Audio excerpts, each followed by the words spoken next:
Good afternoon friends. आवाज़ आ रही है? एक बार उसको चेक कराएं। वॉइस और वीडियो और पीपीटी सब क्लियर है? ठीक है जी, स्टार्ट करते हैं।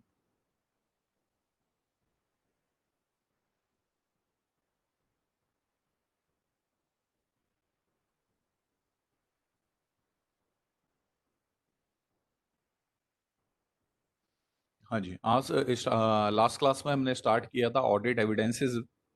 उसके अंदर हमने देखा था थोड़ा सा कि ऑडिटर जो होता है उसके पास डिफरेंट टाइप ऑफ असर्शंस होती हैं। उसको एवल्यूएट करना पड़ता है उसको, और उसको एवल्यूएट करने के बाद उसे ओपिनियन देना पड़ता है कि सब कुछ ठीक है या नहीं है, यानी everything is true and fair in financial statement और नॉट। तो उसके लिए उसको कुछ जो असर्शन है उनको वेरीफाई करने के लिए उसको कुछ फैक्ट्स और रीजंस की जरूरत होती है, जिसको ऑडिट एविडेंसेस कहते हैं। It may B documentary fact भी हो सकता है, कोई एक्सप्लेनेशन भी हो सकती है, तो कुछ भी फिजिकल वेरिफिकेशन वगैरह भी हो सकता है। तो इस टाइप के ऑडिट एविडेंसेस वो कलेक्ट करता है। वो may be it may be a fact और it may be a reason. ये लास्ट क्लास में हम देख चुके थे। दूसरा हमने इसमें देखा था कि जो ऑडिट एविडेंसेस होते हैं वो सफिशिएंट होने चाहिए और अप्रोप्रिएट होने चाहिए। सफिशिएंसी का मतलब क्या था कि क्वांटम क्वांटम मीन्स कि नंबर ऑफ एविडेंसेस जो अवेलेबल हैं वो जितने ज़्यादा मिल जाएं उतना बेटर होता है। जैसे कोई हमें वेरीफाई करना है कोई भी आइटम या ट्रांजेक्शन, तो आप क्या करते हो कि सिंगल एविडेंसेस से भी सेटिस्फाइड हो सकते हो, और may be multiple evidences may be required. तो इन दैट केस इट उसको हम कहेंगे सफिशिएंसी। और appropriateness means relevance and reliability. It means कि रिक्वायर्ड सिचुएशन में कौन सा ऐसा एविडेंस है जो फुलफिल कर सकता है ट्रांजैक्शन की जो वैलिडिटी होती है। फॉर एग्जांपल कि जैसे फिक्स असेट्स है, उसको मैं फिजिकली वेरीफाई करके आ जाऊँ और डॉक्यूमेंट देख लूँ, तो इट इज़ अप्रोप्रिएट एविडेंस। तो सफिशिएंसी जस्ट क्वांटम की बात करता है, और जो अप्रोप्रिएटनेस है वो रेलेवेंस और रिलायबिलिटी करता है। यानी मोर रेलेवेंट डॉक्यूमेंट जो होगा उसको अप्रोप्रिएट डॉक्यूमेंट कहेंगे, एविडेंस कहेंगे। तो जो ऑडिट एविडेंसेस होते हैं वो रीजनेबल एश्योरेंस देते हैं, क्योंकि हमारे यहाँ 100% एश्योरेंस पॉसिबल नहीं होता। तो ये रीजनेबल एश्योरेंस देते हैं डिफरेंट असर्शन का। असर्शन का मीनिंग एक बार और बता देता हूँ। असर्शन जो बैलेंस शीट के अंदर जो आइटम्स आती हैं या P&L में जो आइटम आती हैं, तो उसको हमें प्रूव करना होता है। उसको हमें चेक करना होता है कि वो चीज़ें जैसे फॉर एग्जांपल हम कहें कि एक बिल्डिंग है, तो बिल्डिंग की असर्शन क्या होंगी कि क्या वो एग्जिस्ट भी करती है कंपनी के पास, उसका होल्ड है या नहीं है, यानी उसको लीज होल्ड में दिखाना है या फिक्स्ड एसेट्स में दिखाना है, उसका वैल्यूएशन प्रॉपर है नहीं है। तो ये जितने भी एंगल्स होते हैं उनको हम कहेंगे असर्शंस को हम वेरीफाई करते हैं।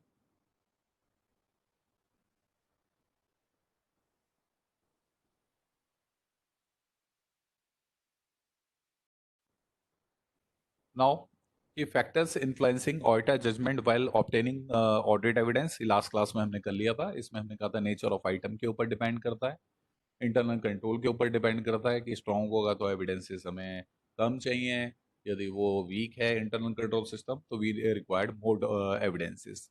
नेचर क्या है ऑर्गेनाइजेशन का, उसका साइज क्या है ऑर्गेनाइजेशन का, सिचुएशन कहीं अनयूजल इन्फ्लुएंस ऑन मैनेजमेंट तो नहीं है, फाइनेंशियल पोजीशन कैसी है, मेटिलिटी कैसी है, आपने प्रीवियस ऑडिट में एक्सपीरियंस क्या गेन किया था, इट मीन्स कि फ्रॉड था नहीं था, या आपने इंटरनल कंट्रोल अच्छे देखे थे। तो उसी हिसाब से हम प्रीवियस एक्सपीरियंस के हिसाब से भी इन्फ्लुएंस होते हैं।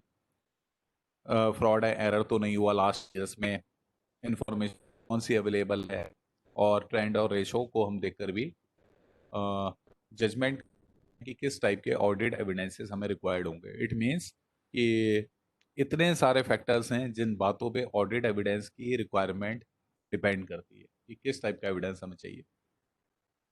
ये हम कर चुके हैं ऑलरेडी, जस्ट एक रिपीटिशन था। यहाँ से हमें स्टार्ट करना है।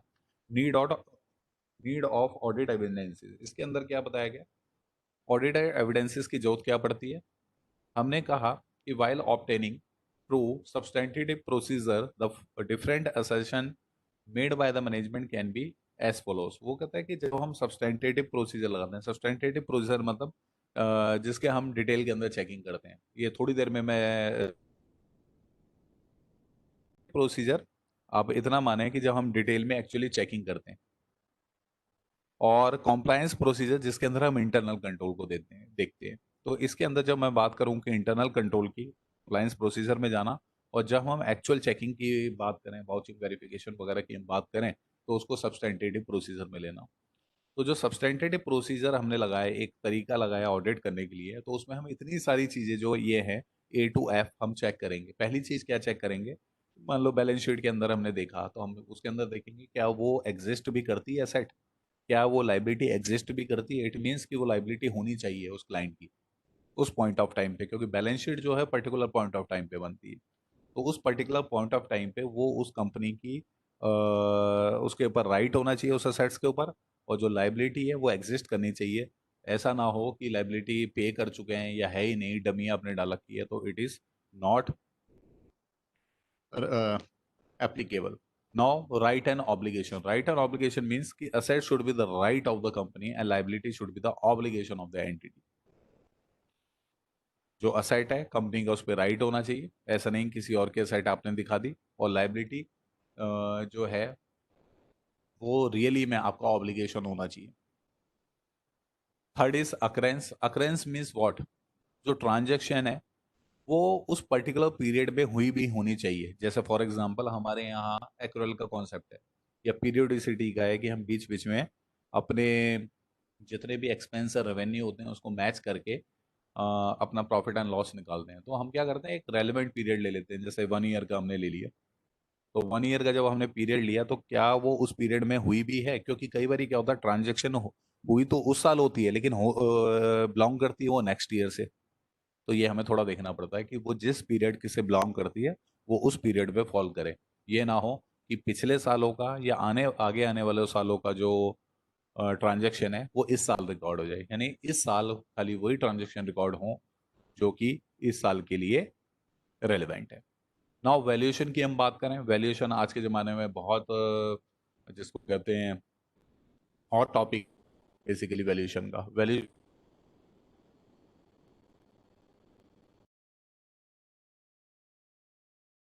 कॉस्ट को असेट्स एंड लाइबिलिटी रिकॉर्ड वो इतनी उसकी एक्यूरेट पिक्चर को शो नहीं करती। फॉर एग्जांपल जैसे एसेट्स है, आपके बहुत पुराने ज़माने में खरीदी थी, वो हिस्टोरिकल कॉस्ट जो थी उसकी बहुत कम थी, और आज के ज़माने में वो करोड़ों या अरबों रुपया है, और आपने लाखों में या हज़ारों में वो ली थी, थाउजेंड्स में आपकी चीज़, आज उसकी करोड़ की वैल्यू है। तो क्या करोगे आप साहब, क्या उसको वही थाउजेंड्स की फिगर पे ही शो करते रहें बैलेंस शीट में? नहीं, ये चलेगा नहीं। इसके लिए जब परमानेंट इंक्रीज हो जाता है किसी भी असेट्स में, तो you have to reflect that value in balance sheet. अब दूसरा इसमें एक वर्ड बोला गया कि वैल्यूएशन में कि असेट्स एंड लायबिलिटी जो है कैरिंग अमाउंट पे, कैरिंग वैल्यू पे रिकॉर्ड होनी चाहिए। अब क्वेश्चन ये राइज होता है कि what is carrying value. Carrying value मतलब क्या है यहाँ पे? कैरिंग वैल्यू का मतलब ये होता है कि जैसे आपने बैलेंस शीट में एक आइटम ली, बैलेंस शीट में आइटम ली, अब उसमें क्या किया आपने, डेप्रिसिएशन माइनस करा। उस असेट्स में जब डेप्रिसिएशन माइनस किया, तो आउटर कॉलम में, जो आउटर कॉलम के अंदर जो फिगर आती है उसको हम क्या कहते हैं, हम कहते हैं कैरिंग वैल्यू। नाउ जैसे कि थोड़ा सा इनकेस देखता हूँ यदि ये चलता है तो थोड़ा मान लेते हैं आपने एक बैलेंस शीट बनाई, बैलेंस शीट, अब बैलेंस शीट के अंदर यहाँ पे कोई फिक्स असेट्स आ रही है,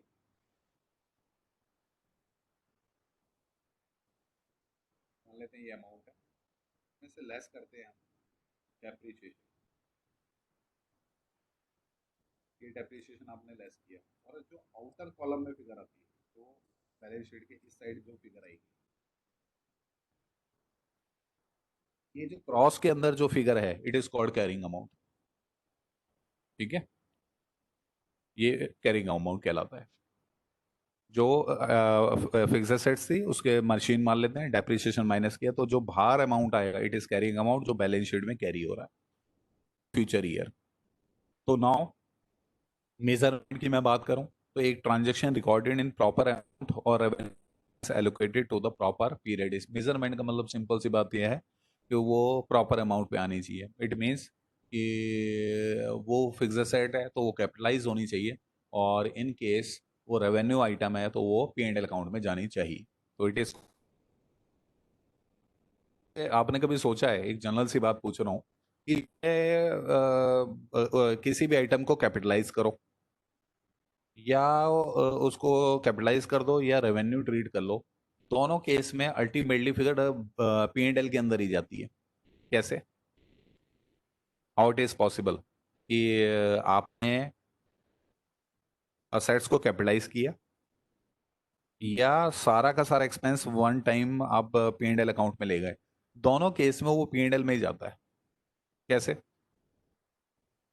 अब मान लेते हैं कि आपने उसको रेवेन्यू आइटम माना तो वो उसी साल उसी ईयर के अंदर वो पी एंड एल के अंदर रिकॉर्ड हो जाएगा। बट आपने उसको कैपिटलाइज किया तो वो मान लेते हैं उस असेट्स की 5 ईयर्स की लाइफ है, तो डेप्रिसिएशन के नाम से वो धीरे धीरे धीरे पी एंड एल के अंदर जाता है। इट विल टेक टाइम, कि वो धीरे धीरे पी एंड एल में जाएगा, मीन्स 5 ईयर में जाएगा, एक साथ नहीं जाएगा। तो घूम फिर के कोई भी एक्सपेंस खर्चा हुआ होता है जाता तो पी एंड एल के अंदर ही है। बस ये टाइमिंग की बात होती है कि क्या सिंगल ईयर में उसको डाल दें पी एंड एल में, या नंबर ऑफ ईयर के लिए पोस्टपोन कर दें, यानी धीरे धीरे उसको हम डालें। तो इट इज कॉल्ड मेजरमेंट, कि रेवेन्यू और एक्सपेंस में क्या आपने सही ढंग से चीज़ों को एलोकेट किया है प्रॉपर पीरियड में, यानी जिस साल के एक्सपेंस या रेवेन्यू वो उसी ईयर में भी जाएं और सही वैल्यू पे जाएं। प्रेजेंटेशन एंड डिस्क्लोजर, ये तो बहुत ही सिंपल है। जो आपकी प्रेजेंटेशन होती है, यानी आइटम को जो डिस्क्लोज करना है, क्लासिफाई करना है, और वो अकाउंटिंग पॉलिसी और प्रैक्टिसेस के हिसाब से होना चाहिए। और यदि कहीं पे लॉ की रिक्वायरमेंट है कि आपको ये चीज़ डिस्क्लोज करनी है, then you have to follow that. यानी प्रेजेंटेशन डिस्क्लोजर भी देखना होता है। यानी इतनी सारी असर्शन है, existence, right and obligation, occurrence, valuation, measurement and presentation disclosure, जो हर एक ऑडिटर को वेरीफाई करना चाहिए सब्सटेंटिव प्रोसीजर के थ्रू। अब जो कंप्लायंस प्रोसीजर, वैसे सबसे पहले लगता है कंप्लायंस प्रोसीजर, बाद में लगता है सब्सटेंटिव। रीजन क्या होता है? कंप्लायंस प्रोसीजर में हम इंटरनल कंट्रोल को चेक करते हैं पहले। इंटरनल कंट्रोल को चेक करने के बाद हम ये डिसाइड करते हैं कि वो स्ट्रांग है या वीक है। स्ट्रांग होगा तो चेकिंग हमारी कम होगी, वीक होगा तो डिटेल में हम चेकिंग करेंगे। तो यानी first you have to apply the compliance procedure, then you have to proceed to, you have to decide about substantive procedure. अब इसके अंदर जो आता है कंप्लायंस प्रोसीजर, मींस जहां पे हम इंटरनल कंट्रोल के ऊपर फोकस करते हैं। अब इंटरनल कंट्रोल में हम क्या देखेंगे? बेसिकली देखेंगे एग्जिस्टेंस, इफेक्टिवनेस और कंटिन्यूटी। एग्जिस्टेंस मींस सबसे पहले तो आप क्लाइंट के पास जाओगे, पूछोगे कि सबसे पहले आप क्लाइंट के पास जाओगे और आप ये पूछोगे कि क्या इंटरनल कंट्रोल एग्जिस्ट करता भी है। सबसे पहले आप पूछोगे तो क्या इंटरनल कंट्रोल है, क्लाइंट के पास जाके पूछा। उसके बाद सेकंड आइटम आपने देखी इफेक्टिवनेस, कि क्या इंटरनल जो कंट्रोल है वो इफेक्टिव भी है। कई बार इंटरनल कंट्रोल होता है लेकिन एक्चुअली में वो एप्लीकेबल हो ही नहीं रहा होता। फॉर एग्जांपल, जैसे हम स्टडीज की सिंपल बात करें, स्टूडेंट की, जब वो स्टूडेंट क्या करता है, वो एक प्लान तो बनाता है, कंट्रोल तो बनाता है, लेकिन वो फॉलो नहीं करते। तो एग्जिस्ट तो करता है आपका, जैसे आपने एक चार्ट बनाया कि हर वीक में हम पढ़ेंगे, लेकिन हर वीक में हम कितना पढ़ते हैं वो हम जानते हैं। तो ये क्या होता है? ये एग्जिस्टेंस तो है कंट्रोल, बट क्या हुआ है? Third thing is continuity. Continuity मतलब जो, अब मैं उसी एग्जांपल को कह रही हूँ, स्टूडेंट है, प्लान बनाया और अफेक्टिवली वो क्या कहते हैं कुछ दिन पढ़ता है, बट वो पूरा साल अफेक्टिवली नहीं पढ़ता, या 6 मंथ्स के लिए वो अफेक्टिवली नहीं है। तो सबसे पहले ऑर्गेनाइजेशन के अंदर हम कैसे देखेंगे इस चीज को, कि सबसे पहले इंटरनल कंट्रोल है या नहीं है तो वो इफेक्टिव है, और इफेक्टिव है तो क्या फुल ईयर के लिए थ्रू आउट द पीरियड वो कंटिन्यू था। ऐसा तो नहीं कि बीच में ब्रेकआउट हो गया हो। तो अब मैं इसको बस शॉर्टकट में बोलूं कि कंप्लायंस प्रोसीजर में हम इंटरनल कंट्रोल पे फोकस करते हैं। इंटरनल कंट्रोल में हम देखते हैं कि क्या वो एग्जिस्ट करता है, क्या इंटरनल कंट्रोल इफेक्टिव है। इफेक्टिव है तो क्या पूरा साल इफेक्टिव था या नहीं था। और फिर उसके बाद हम सब्सटेंटिव प्रोसीजर लगाते हैं, जिसके अंदर हम इतनी सारी असर्शन हर एक आइटम के अंदर चेक करते हैं जो भी रेलिवेंट हो। नाउ इसके अंदर जिसको कहते हैं, अब आते हैं ऑडिट एविडेंस की, इसकी रिलायबिलिटी और उसके मेथड। सबसे पहले रिलायबिलिटी की बात करें। अब देखो, होता क्या है रियल लाइफ में भी, आप देखो जैसे हम क्या होते हैं कि कोई भी चीज़ हम चेक करना चाहते हैं, मान लेते हैं हम एक फ्रेंड के बारे में इंक्वायरी करना चाहते हैं, तो जिस भी सोर्स से हमें एविडेंसेस मिलते हैं, जरूरी थोड़ी है कि वो उतना ही रिलायबल हो। तो यानी जो रिलायबिलिटी एविडेंसेस की होती है वो डिफरेंट डिफरेंट होती है। कुछ एविडेंसेस ऐसे होते हैं जिसपे हम आराम से रिलाय कर सकते हैं, कुछ के ऊपर हमें डाउट होता है। तो यही इसमें हमें पढ़ना है कि जब हम ऑर्गेनाइजेशन के अंदर जाएंगे तो we come across number of evidences, then we have to decide what evidences are more reliable than other one. तो इसमें सबसे पहले हम बात करें, reliability depend on its sources. वो कहाँ से आए हैं इस बात पे डिपेंड करती है, इंटरनल है कि एक्सटर्नल है। कॉमन सेंस से आंसर दें, इंटरनल ज्यादा रेलेवेंट होगा, रिलायबल होगा या एक्सटर्नल? जो evidences within the organization generate हो रहे हैं वो ज्यादा रिलायबल होंगे या बाहर वाले जो एविडेंसेस देते हैं वो ज्यादा रिलायबल होंगे? वरुण कहता है एक्सटर्नल, प्रेम प्रताप जी कहते हैं एक्सटर्नल। बिल्कुल ठीक बात है, क्योंकि इंटरनल क्या है, कोई चीज हमारे हाथ में होती है तो हम उसमें थोड़ी बहुत गड़बड़ कर सकते हैं, बट जो एक्सटर्नल होते हैं उस पर हमारा कंट्रोल नहीं होता, तो they are more reliable, external are more reliable. अब रिलायबिलिटी यदि हम चेक करें on the its nature, visual है, नेचर वाइज कैसे कह सकते हैं एविडेंसेस कैसे होते हैं, विजुअल भी हो सकते हैं देखकर, डॉक्यूमेंट्री भी हो सकता है, ओरल भी हो सकता है। तो डिपेंड अपॉन सर्कमस्टांसेस, क्योंकि हर एविडेंसेस हर बारी रिलायबिलिटी अलग अलग हो सकती है और कई बारी वो अवेलेबल भी नहीं होते। आपको ऑर्गेनाइजेशन में जाओ, हर एविडेंसेस आपको हर ऑर्गेनाइजेशन में मिल जाए, इट इज नॉट पॉसिबल। ठीक है, तो उसमें अब थोड़ा सा जनरलाइजेशन की हम बात करें, external evidences are more reliable than internal, external ज्यादा रिलायबल होते हैं, ये हमने बात कर ली। Internal is also more reliable when internal control is satisfactory. अब मान लेते हैं इंटरनल कंट्रोल बहुत बढ़िया है, बहुत यानी best quality of internal control इस ऑर्गेनाइजेशन ने लगाए हुए हैं, तो क्या हम रिलाई नहीं करेंगे? यदि इंटरनल कंट्रोल बढ़िया है तो Y should not be rely? ठीक है, तो इंटरनल एविडेंस के भी ऊपर हम रिलाय कर सकते हैं यदि वहां पे इंटरनल कंट्रोल अच्छा है। थर्ड पॉइंट के अंदर बताएं, डॉक्यूमेंट्री और रिटर्न ज्यादा अच्छे होंगे या ओरल ज्यादा अच्छे होंगे? एविडेंसेस मुझे ओरल फॉर्म में मिलते हैं और एक मिलते हैं डॉक्यूमेंट्री या रिटर्न फॉर्म में, तो which is more reliable, documentary और return?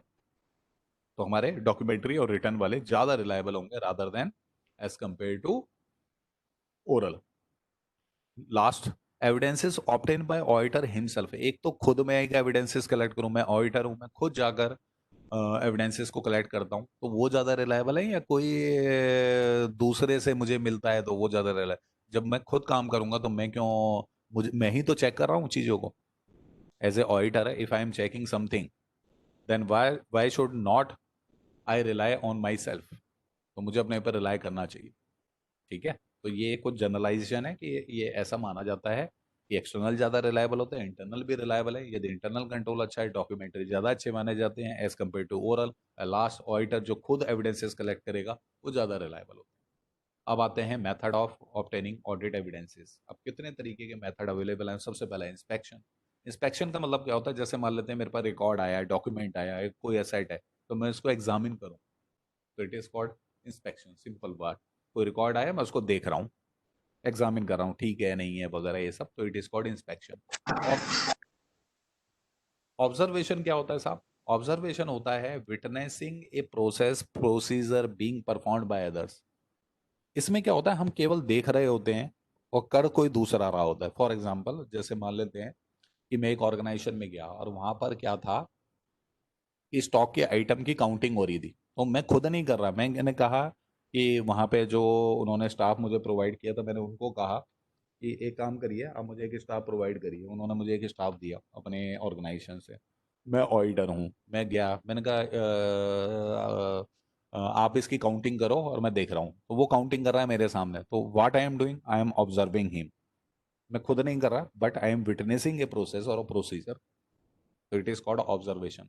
Now inquiry and confirmation, दोनों का डिफरेंस जरा समझना। Inquiry is seeking appropriate information from a knowledgeable person inside outside the entity.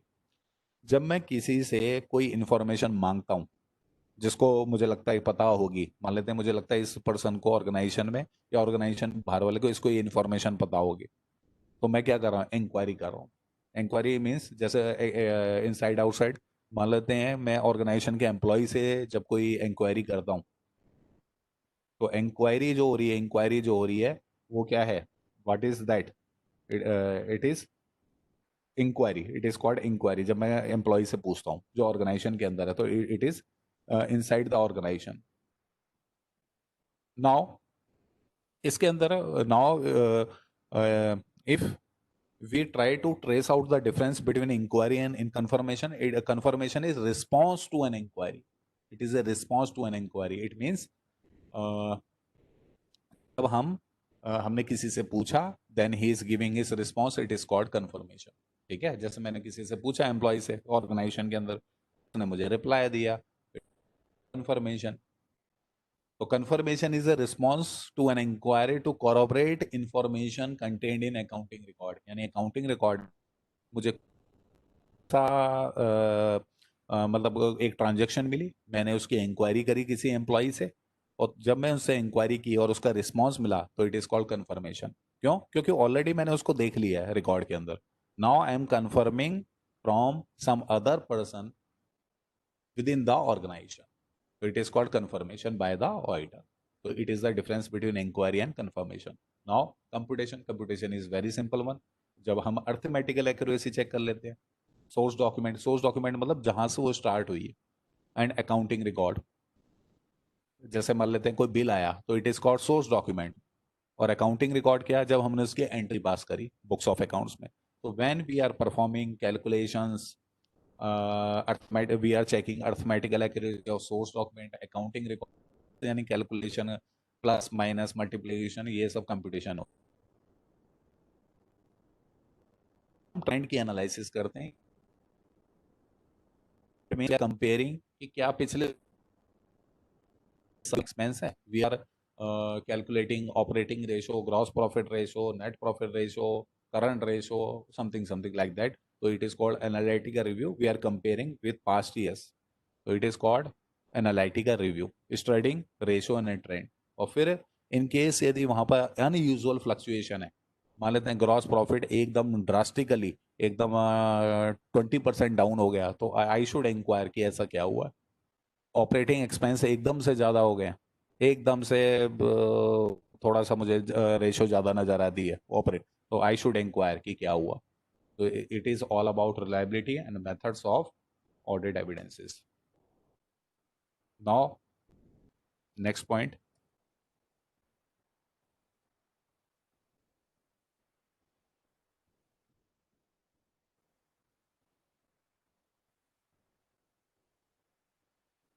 हाँ जी, ऑडिट प्रोसीजर की हम बात करें।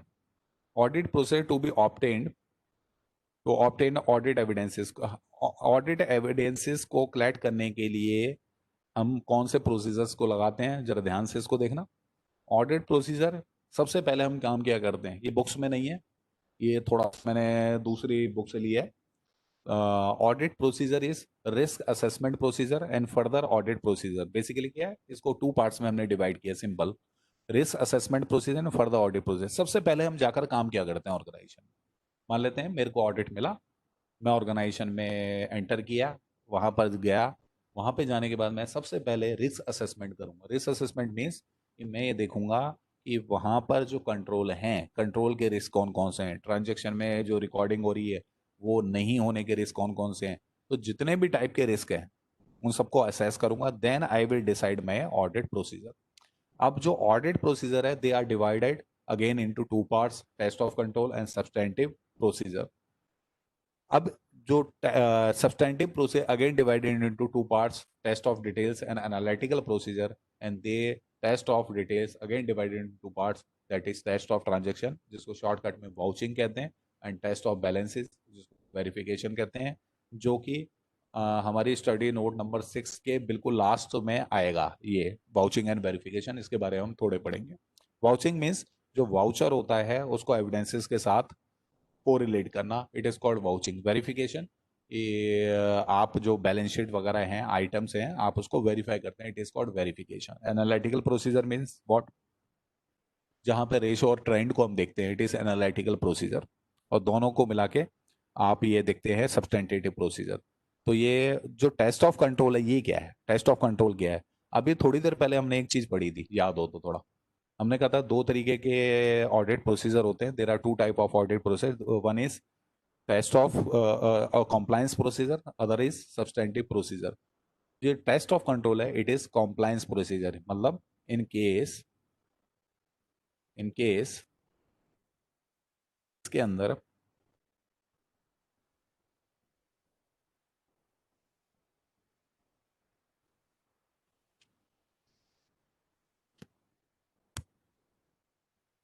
ये कॉल मैं ना अभी मैंने जो माइक है वो कॉलर में लगाया है, तो अभी थोड़ा मुझे एक बारी बताना। अब ये लगा दिया है, अभी भी वॉइस में कोई दिक्कत तो नहीं आ रही? जैसे एक्चुअली में क्या है, मेरे को हैंड फ्री हो जाएंगे मेरे, तो फिर मैं आराम से इसमें वो कर पाऊंगा। जैसे इसको कहते हैं कॉम्प्लायंस प्रोसीजर। कॉम्प्लायंस, ये कॉम्प्लायंस प्रोसीजर भी कहते हैं, यानी टेस्ट ऑफ कंट्रोल्स को कॉम्प्लायंस प्रोसीजर भी आप लिख सकते हैं। ठीक है। तो ऑलरेडी मैंने क्या बताया इसमें कि ऑडिट प्रोसीजर टू पार्ट्स में, रिस्क सबसे पहले रिस्क असेस करेंगे, फिर प्रोसीजर लगाएंगे। प्रोसीजर लगाने में कॉम्प्लायंस और सब्सटेंटिव लगाएंगे। सब्सटेंटिव दो टाइप्स के होते हैं, टेस्ट ऑफ कंटेंट, एनालिटिकल। जहाँ वाउचिंग वेरिफिकेशन करोगे तो वो test of detail, and analytical procedure में ratio and trend.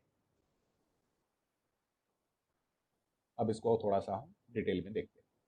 Now types of audit procedure already मैंने बता दिया। सबसे पहले मैं कॉम्प्लायंस प्रोसीजर की मैं बात करूं तो S A 330, standard on auditing 330, वो ये कहता है this control are design to evaluate the operational effectiveness of IC in preventing और detecting and correcting material misstatement. MM is material misstatement at the assertion level. बड़ा सिंपल है, already मैंने कराई दी है आपको। ये कैसे कि जो कॉम्प्लायंस प्रोसीजर हैं वो इसलिए डिज़ाइन किए जाते हैं जिससे कि हम एवलुएट कर सकें क्या चीज़, कि इंटरनल कंट्रोल क्या मेरे सही ढंग से ऑपरेट हो रहे हैं, क्या इंटरनल कंट्रोल मेरे सही ढंग से हैं। और इसको कैलकुलेट करने का कि ये सही ढंग से ऑपरेट कर रहे हैं उसका तरीका क्या है, तो ये देख लो कि उसके अंदर कोई भी मेटेरियल मिस स्टेटमेंट जो है वो प्रिवेंट हो जाए, डिटेक्ट हो जाए और करेक्ट हो जाए। मीन्स कि मिस्टेक यदि कोई है, मतलब एरर और फ्रॉड है, वो मटेरियल लेवल का है, तो वो प्रिवेंट हो जाए, मतलब हो ही ना। हो जाए तो जल्दी से उसको हम कैच आउट कर सकें, ट्रेस कर सकें, और इन केस वो ट्रेस होने के बाद वो ठीक भी हो जाए।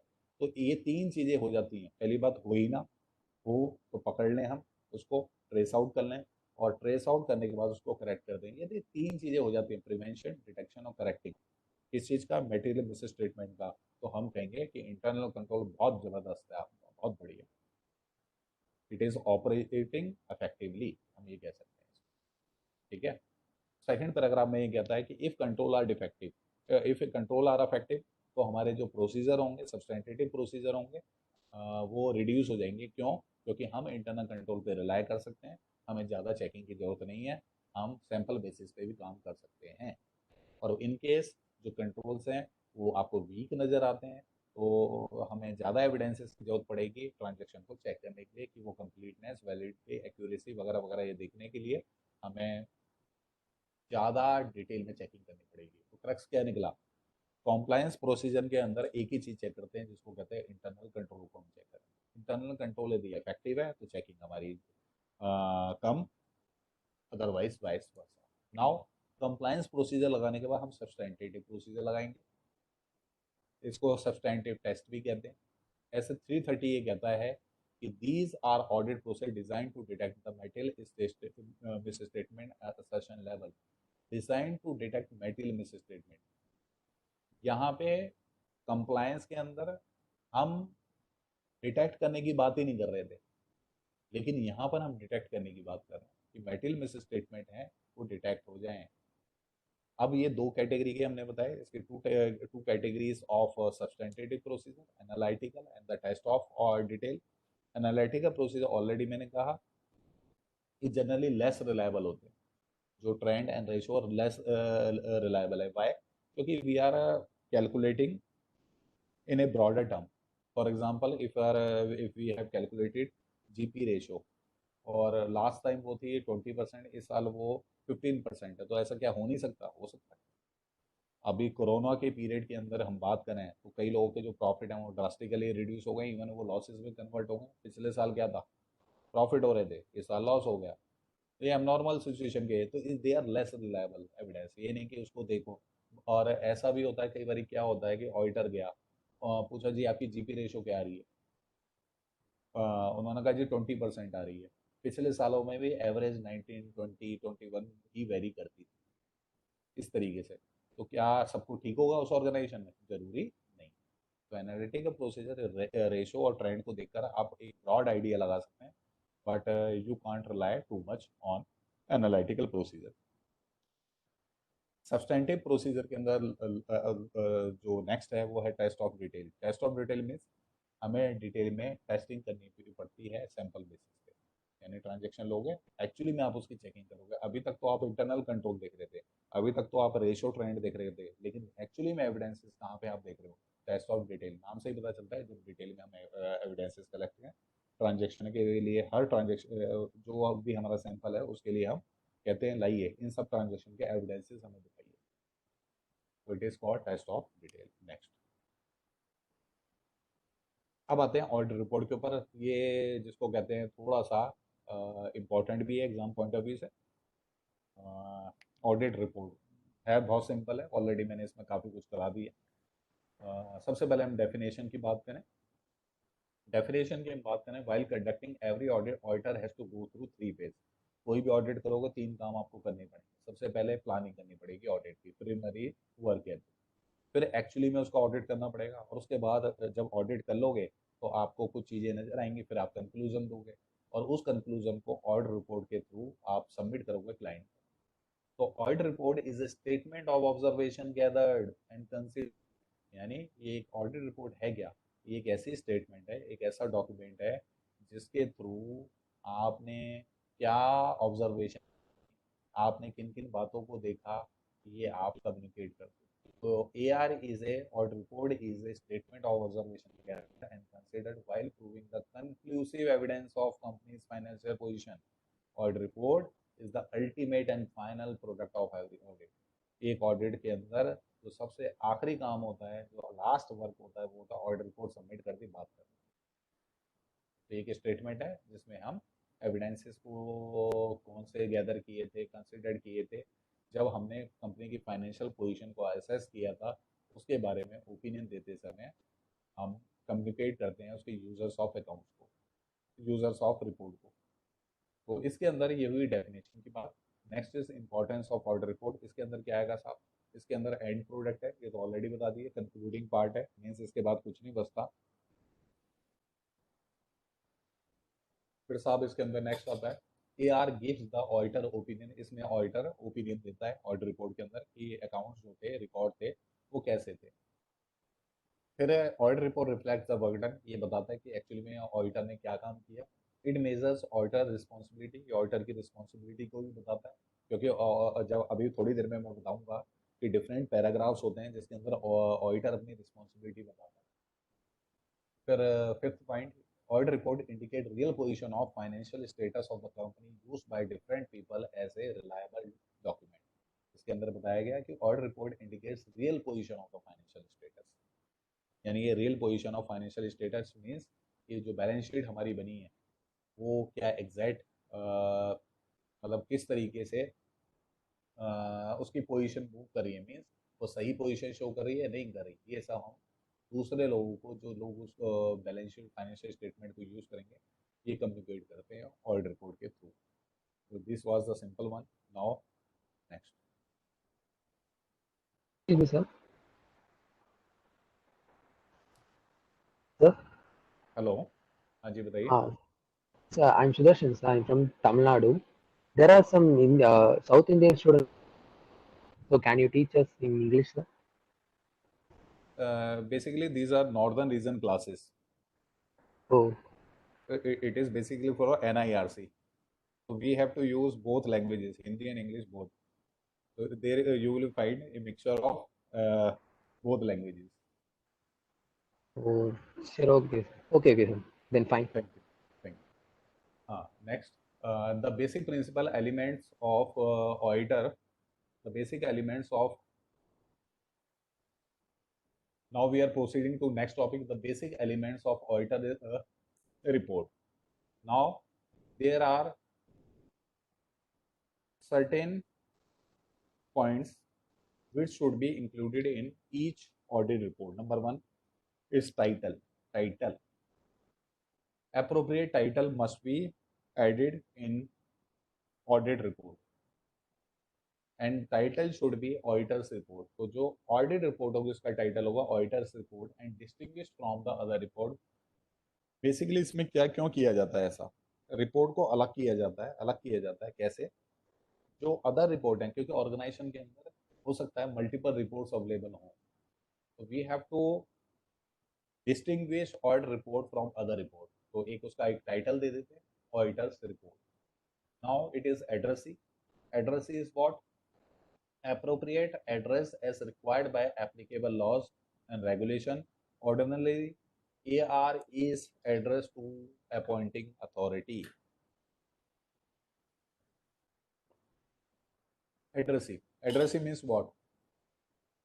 Appropriate address as required by applicable laws. For example, company के अंदर जो हम ऑडिट रिपोर्ट देंगे वो किसको हम रिप्रेजेंट करेंगे? We will represent to shareholder of the company, members of the company. So addresses means appropriately address. It is not a address. Okay, 2/17 something something Civil Lines Lane and New Delhi pin code. It is not that address. It is address to whom we are representing. In case of a company, we represent our report towards the shareholder or member of the company. Now next, opening or introductory paragraph. Audit report के अंदर next चीज आएगी introductory paragraph. Financial statement of entity that have been audited, including the date of and the period covered by the financial statement. You have to include a date in a audit report, and you have to specify the period covered, whether it is 6-month report, whether it is for a full year report. You have to specify the period. Generally it is 1st April to 31st March of the next year. 1st April of this year to next 31st March. Then next is scope paragraph. Scope paragraph में आप क्या चीजें add करेंगे? Scope paragraph में आप add करेंगे describe the scope of audit by stating that audits were conducted in accordance with the SA. सबसे पहले आप ये बताएंगे कि जो आपका ऑडिट है वो एसए के अकॉर्डिंग हुआ. Audit was planned perform to obtain reasonable assurance whether the financial statement are free from material misstatement. दूसरी चीज आप ये बताएंगे कि देखिए जी, हमारा जो ऑडिट है वो प्लान था और हमने जो फाइनेंशियल स्टेटमेंट है वो चेक करी है और उसमें देखा है, रीजनेबल एश्योरेंस हमें मिल गया है कि जो फाइनेंशियल स्टेटमेंट है उसमें मेटेरियल मिस स्टेटमेंट नहीं है. Third is describe the audit as including examining. अब इसमें हम ऑडिट के अंदर ये बातें बताएंगे. किनको बता रहे हैं? ऑडिट जो भी उसके यूजर्स हैं. क्या बता रहे हैं? सबसे पहले we have examined the evidences to support the amount and disclosure. यानी हमने ये देख लिया है कि जितने भी एविडेंसेस हैं वो प्रॉपर हैं, सारे डिस्क्लोजर प्रॉपरली दे दिए गए. फिर हमने ये असेस कर लिया है कि जितने भी अकाउंटिंग प्रिंसिपल्स थे वो फाइनेंशियल स्टेटमेंट को प्रिपेयर करते समय हमने देख लिया है कि वो ऑर्गेनाइजेशन ने अकाउंटिंग प्रिंसिपल्स को फॉलो किया है नहीं किया. और जितने भी एस्टिमेट है मैनेजमेंट ने बनाए हमने उन्हें एवेलेट कर लिया, ओवरऑल पोजीशन हमने देखी. ये हम बता रहे हैं किसको? जो यूजर्स हैं ऑडिट रिपोर्ट के. कुछ इंटरनल यूजर्स होते हैं, कुछ एक्सटर्नल यूजर्स होते हैं. Last auditor provide a reasonable basis of for his opinion. यानी we have collected certain evidences which are giving reasonable basis of opinion. Means कि ओपिनियन जो हमने दिया है ट्रू फिर पे वो ऐसे नहीं दिया. हमने सारी चीजें देख ली हैं, उसके बाद हम आपको बता रहे हैं कि ट्रू फेयर व्यू है या नहीं. नेक्स्ट.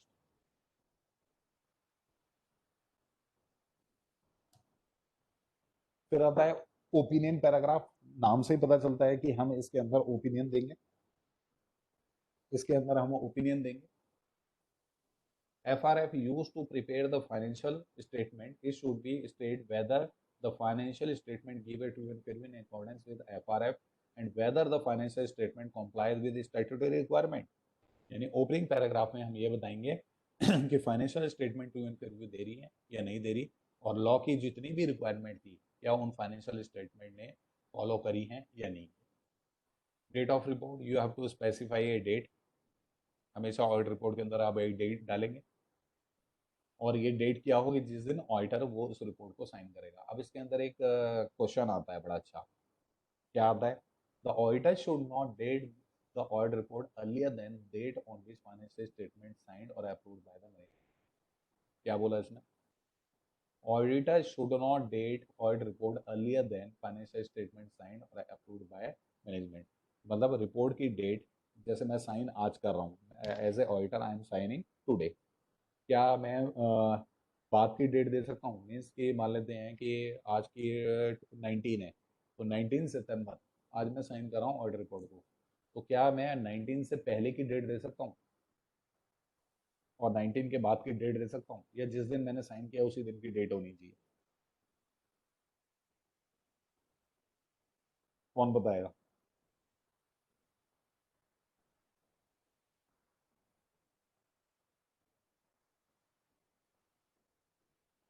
कोई नहीं बताएगा? चलो मैं बताता हूँ। इसके अंदर क्या होगा कि मान लेते हैं कि आज मैंने 19 सितंबर को, ईशा कहती है आज की और बात की। बात बिल्कुल ठीक बोली बेटा। इसके अंदर आपने सही बताया कि जो डेट है मेरी मर्जी है, मैं ऑडिटर हूँ, बात की भी दे सकता हूँ, पहले की भी दे सकता हूँ। लेकिन जिस दिन साइन करूँ, आइडियली तो यही सबसे अच्छा होता है कि जिस दिन आप साइन करो उसी दिन डेट डालो। जिस दिन और इसके साथ साथ ये भी ध्यान रखना है कि जिस दिन मैनेजमेंट अप्रूव करती है, हमेशा ध्यान रखना कि या तो उस दिन की होगी या उसके बाद की डेट होगी, ये ध्यान रखना। डेट तो मैं कुछ भी डाल सकता हूँ, लेकिन इस चीज को मैं वॉयलेट नहीं कर सकता। जैसे सबसे पहले आपको पता होगा कि जो फाइनेंशियल स्टेटमेंट है कौन अप्रूव करता है? मैनेजमेंट अप्रूव करती है सबसे पहले। अब मैनेजमेंट ने साइन किया है, मान लेते हैं अ, मान लेते हैं 25, या मैं कहता हूँ मैनेजमेंट ने साइन किया आज 19 सितंबर को, क्या मैं पहले की डेट दे सकता हूँ? 19 सितंबर से पहले की मैनेजमेंट ने अप्रूव किया है 19 सितंबर को, क्या मैनेजमेंट की डेट से पहले मेरी डेट हो सकती है? कभी नहीं हो सकती, नो नेवर। क्यों? उसका रीजन सिंपल सा है, बड़ा सिंपल सा है। रीजन क्या है? जब पहली बात, पहले जो ऑर्गेनाइजेशन है वो तो कहे कि हाँ जी ये फाइनेंशियल स्टेटमेंट एक्यूरेट है, ठीक है, तो ये एक्यूरेट है। सबसे पहले मैनेजमेंट तो हाँ कहे कि हाँ जी, हम कहते हैं कि यस दीज आर करेक्ट, क्योंकि फर्स्ट रिस्पॉन्सिबिलिटी मैनेजमेंट की होती है। फिर मेरा रोल आता है। हाँ, क्या, अच्छा एक क्वेश्चन और पूछता हूँ।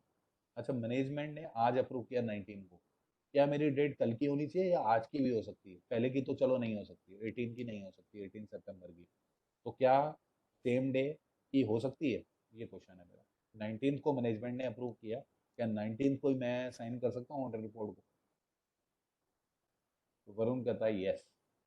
और जयश्री कहती है हाँ। हाँ बेटा हाँ, HAAN, हाँ। हाँ नहीं। ईशा कहती है यस। सिद्धार्थ कहते हैं यस। चलो तुम लोगों के साथ मैं एग्री हो जाता हूँ, यस आज की डेट हो सकती है और आज के बाद की हो सकती है, पहले की नहीं हो सकती। लास्ट, प्लेस ऑफ सिग्नेचर, कहाँ पे साइन हुआ है, किस लोकेशन में साइन हुआ है। जैसे एक ऑडिट रिपोर्ट न्यू दिल्ली है या कोई और सिटी है, कुछ है, तो आप उसका नाम देंगे। ऑडिटर की सिग्नेचर की बात होती है। अच्छा, इसके बारे में मैं थोड़ा सा गाइड दूँ। सिग्नेचर से पहले आपको पता है कि एक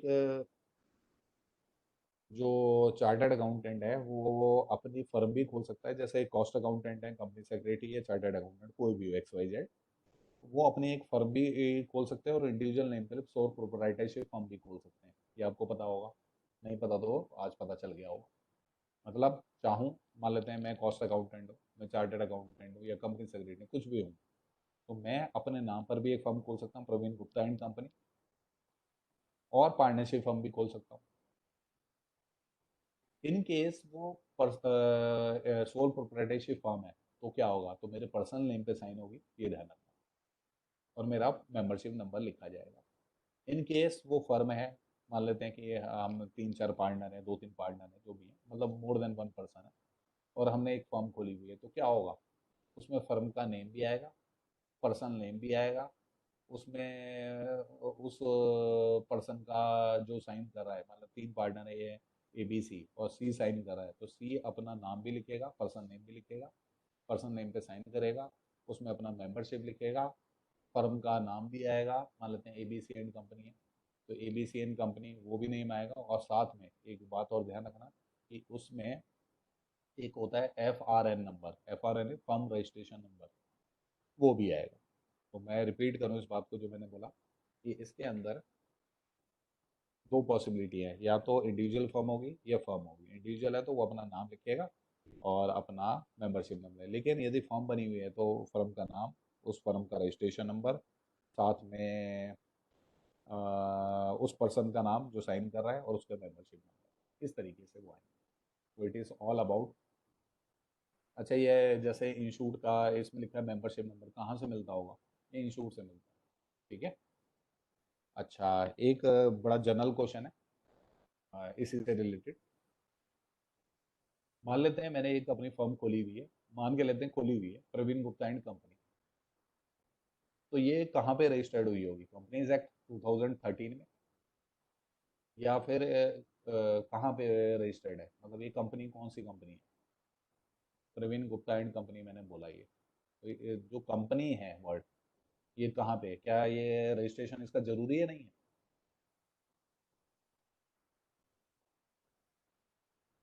प्रवीण गुप्ता एंड कंपनी, मैं ये कह रहा हूँ कि ये कंपनी वो है जो एक CA firm, cost accountant firm और CS फर्म है, उसकी बात कर रहा हूँ। तो क्या ये कंपनीज एक्ट में रजिस्टर्ड होना इसका जरूरी है? Is it mandatory to get registered a chartered cost accountant and company secretary firm in companies act? दो लोगों ने मुझे आंसर दिया है और दोनों ने गलत दिया है। इसका आंसर है नो। कंपनीज एक्ट से इसका कोई लेना देना नहीं, बिल्कुल भी नहीं। जो प्रवीण गुप्ता एंड कंपनी है, ये कॉस्ट अकाउंटेंट, चार्टर्ड अकाउंटेंट, यदि CS फर्म है तो इसका जो रजिस्ट्रेशन है वो इंस्टीट्यूट के अंदर होता है। मान लेते हैं मैं चार्टर्ड अकाउंटेंट, तो मेरा रजिस्ट्रेशन कहाँ होगा? Institute of chartered accountant of India. मैं कॉस्ट अकाउंटेंट हूँ तो कहाँ पे होगा? The institute of cost accountants of India. CS हूँ तो institute of company secretaries of India, वहाँ पे मेरा रजिस्ट्रेशन होगा। इट मीन्स कि ये जो फर्में होती हैं जो ऑडिट करती हैं, ये अपने इंस्टीट्यूट में रजिस्टर्ड होती है, कंपनीज एक्ट में रजिस्टर्ड नहीं होती। ये दिमाग में रखना, क्योंकि जन ये क्या होता है कि आप सुनते हो Praveen Gupta and company, Praveen Gupta and associates, तो आपको समटाइम्स लगता है।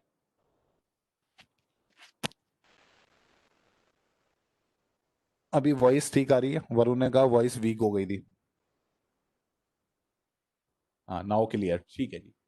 तो ये बात समझ में आई कि मैं जो बात कर रहा था, दोबारा से एक बार और रिपीट कर रहा था तो लास्ट टाइम, कि जो एक इंडिविजुअल फर्म भी हो सकती है, और इंडिविजुअल नेम पे भी हो सकती है, और वो फर्म भी हो सकती है। तो इंडिविजुअल नेम पे है तो वो इंडिविजुअल पर्सन और अपना नाम लिखेगा, और उसमें अपना मेंबरशिप नंबर। इन केस वो फर्म है तो फर्म का रजिस्ट्रेशन नंबर, इंडिविजुअल जो साइन कर रहा है अपना नाम लिखेगा और उसमें मेंबरशिप नंबर लिखेंगे ऑडिट रिपोर्ट के अंदर। It is all about basic elements of audit report. Now अब बिल्कुल ऑल टुगेदर डिफरेंट टॉपिक शुरू हो गया है। ये बहुत लेंदी टॉपिक है जिसका नाम है, इसमें हम बात करेंगे इंटरनल चेक की, इंटरनल कंट्रोल की, इंटरनल ऑडिट की। मैं ये स्टार्ट करूं इससे पहले से ही कुछ बता दूं कि जो इंटरनल चेक होता है, इंटरनल जो चेक होता है, जो आप एक आप वर्ड सुनोगे, इंटरनल कंट्रोल। इंटरनल कंट्रोल, तो इंटरनल कंट्रोल का ये एक पार्ट है। मतलब internal check and internal audit both are parts of internal audit. Both are parts of internal audit, ये बात थोड़ा ध्यान रखना। तो नाउ इंटरनल चेक की हम बात करें, बहुत इजी है। तो इंटरनल चेक क्या होता है कि duties, when duties among the individuals are divided into such a way that work of one person is get checked by the other. तो ये जो सिस्टम होता है इसको कहते हैं इंटरनल चेक। जरा मेरे ये एग्जांपल में देखें, जो साइड में मैंने एक पिक्चर अपलोड की हुई है उसको जरा देखें जरा। Internal check voucher preparation process कैसे होता है इसमें। मान लेते हैं कि इंटरनल चेक बनाया हुआ है हमने, किसका? वाउचर पास करने का। तो उसमें क्या है, सबसे पहले एक पर्सन, ये 1 2 3 3 पर्सन है। वाउचर एक पर्सन ने बनाया, दूसरे ने रिव्यू किया, तीसरे ने अप्रूव किया। तो ड्यूटीज क्या है, इनके बीच में, ये एक ही ऑर्गेनाइजेशन के 3 एम्प्लॉई हैं। तो duties are divided among the individuals in such a way that work of one person in get checked by the other person. यानी जो सेकंड पर्सन है पहले वन का वर्क चेक करेगा तब वो आगे भेजेगा। जब थर्ड है वो ये देखेगा कि सेकंड और फर्स्ट ने काम ठीक किया है तो ये थर्ड के पास जाएगा।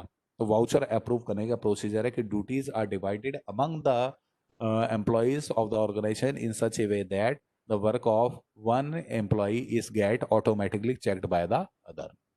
ठीक है जी। तो continuous internal audit is carried on by the staff itself. बड़ी इंपॉर्टेंट बात है कि जो इंटरनल ऑडिट है खुद स्टाफ ही करता है, इसके लिए कोई बाहर से आदमी नहीं होता। बाहर से भी हो सकता है, ये ध्यान रखना। जनरली हमेशा स्टाफ ही होता है, एम्प्लॉई होता है जनरली। बाहर से भी हायर कर सकते हैं इंटरनल ऑडिट के लिए। The work of individually taked by the other in a staff. Internal check is a part of internal. Already ये तीनों बातें मैंने बता दी कि इंटरनल चेक इंटरनल कंट्रोल का पार्ट है। Means internal check plus internal audit is equal to internal control. So it is a arrangement of staff duty where none is allowed to carry through and record every aspect of transaction so that without the collusion fraud is prevented and possibility of error and fraud are reduced। ये कहता है work को इस तरीके से बांटो, duties को इस तरीके से बांटो कि एक ही आदमी के पास सारे के सारे काम ना हो। बाई चांस मैं कैश की बात करूं तो कैश मैं ही हैंडल करूं, कैश की एंट्री मैं ही करूं, कैश बुक को कैश लेजर को भी मैं मेंटेन करूं, कैश की एंट्री भी मैं ही पास करूं, तो इसमें फ्रॉड और एरर होने की संभावना ज़्यादा हो जाती है। और यदि दो तीन लोगों में ड्यूटीज को डिवाइड कर दिया जाएगा तो it's will be better for prevention of error and fraud. लेकिन ध्यान रखना कि ड्यूटी आपने बांट दी, 1, 2 और 3 के अंदर आपने ड्यूटीज को डिवाइड कर दिया। बड़ा इंटरेस्टिंग क्वेश्चन पूछ रहा हूँ, क्या फिर भी फ्रॉड हो सकता है? यस और नो?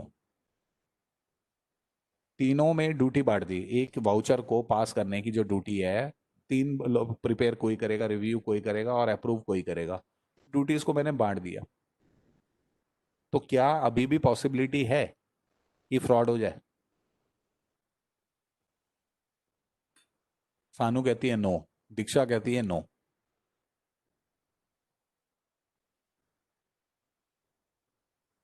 एक बार ये देखें, लेस चांस ऑफ फ्रॉड। आप एक चीज भूल गए, मैंने ड्यूटी बांट दी। मैं ऑर्गेनाइजेशन का ओनर था, मैंने 1, 2, 3 के अंदर ड्यूटीज को डिवाइड कर दिया। कमाल की चीज देखो, तीनों के तीनों मिल जाएं तो मैं क्या कर लूंगा? तीनों आपस में हैंड शेक कर लें। ये कहता है ओहो तू मेरा भाई है, ये भी कहता है ओहो तू मेरा भाई है, तीनों मिल गए। अब तीनों कहते हैं कि ये जो ये ओनर है ना, इसका हम बैंड बजा देंगे। हम क्या करेंगे, ऐसा फ्रॉड करेंगे इन्हें पता ही नहीं चलेगा। मैं क्या कर लूंगा? ठीक है, तो ये हमेशा कॉलिजन हो जाएगा इनके बीच में, तो फिर अलग बात है। अदरवाइज इंटरनल चेक का हमेशा बेनिफिट रहता है। ठीक है जी।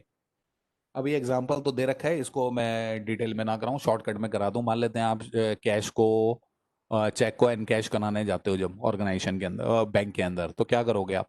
काउंटर पे जाओगे, टोकन लोगे। टोकन लेने के बाद वो उसकी एंट्री पास करेगा, फिर आपका बैलेंस चेक करेगा कि भैया वो बैलेंस है भी कि नहीं है। वेरीफाई करने के बाद क्या होगा, आप उसकी डेबिट एंट्री पास करोगे। फिर एक पर्सन होगा जो साइन को वेरीफाई करेगा। फिर वेरीफाई करने के बाद वो अप्रूव करेगा। अप्रूव के बाद आप कैश काउंटर पे जाओगे, फिर वहाँ कैशियर जो होगा वो आपको पेमेंट दे देगा। इट मीन्स कि they are for encashing a cheque, the responsibility to get a cheque encashed is divided among certain individuals और एम्प्लॉयज ऑफ द बैंक। तो यही इसका एग्जाम्पल एक है। आगे चलते हैं।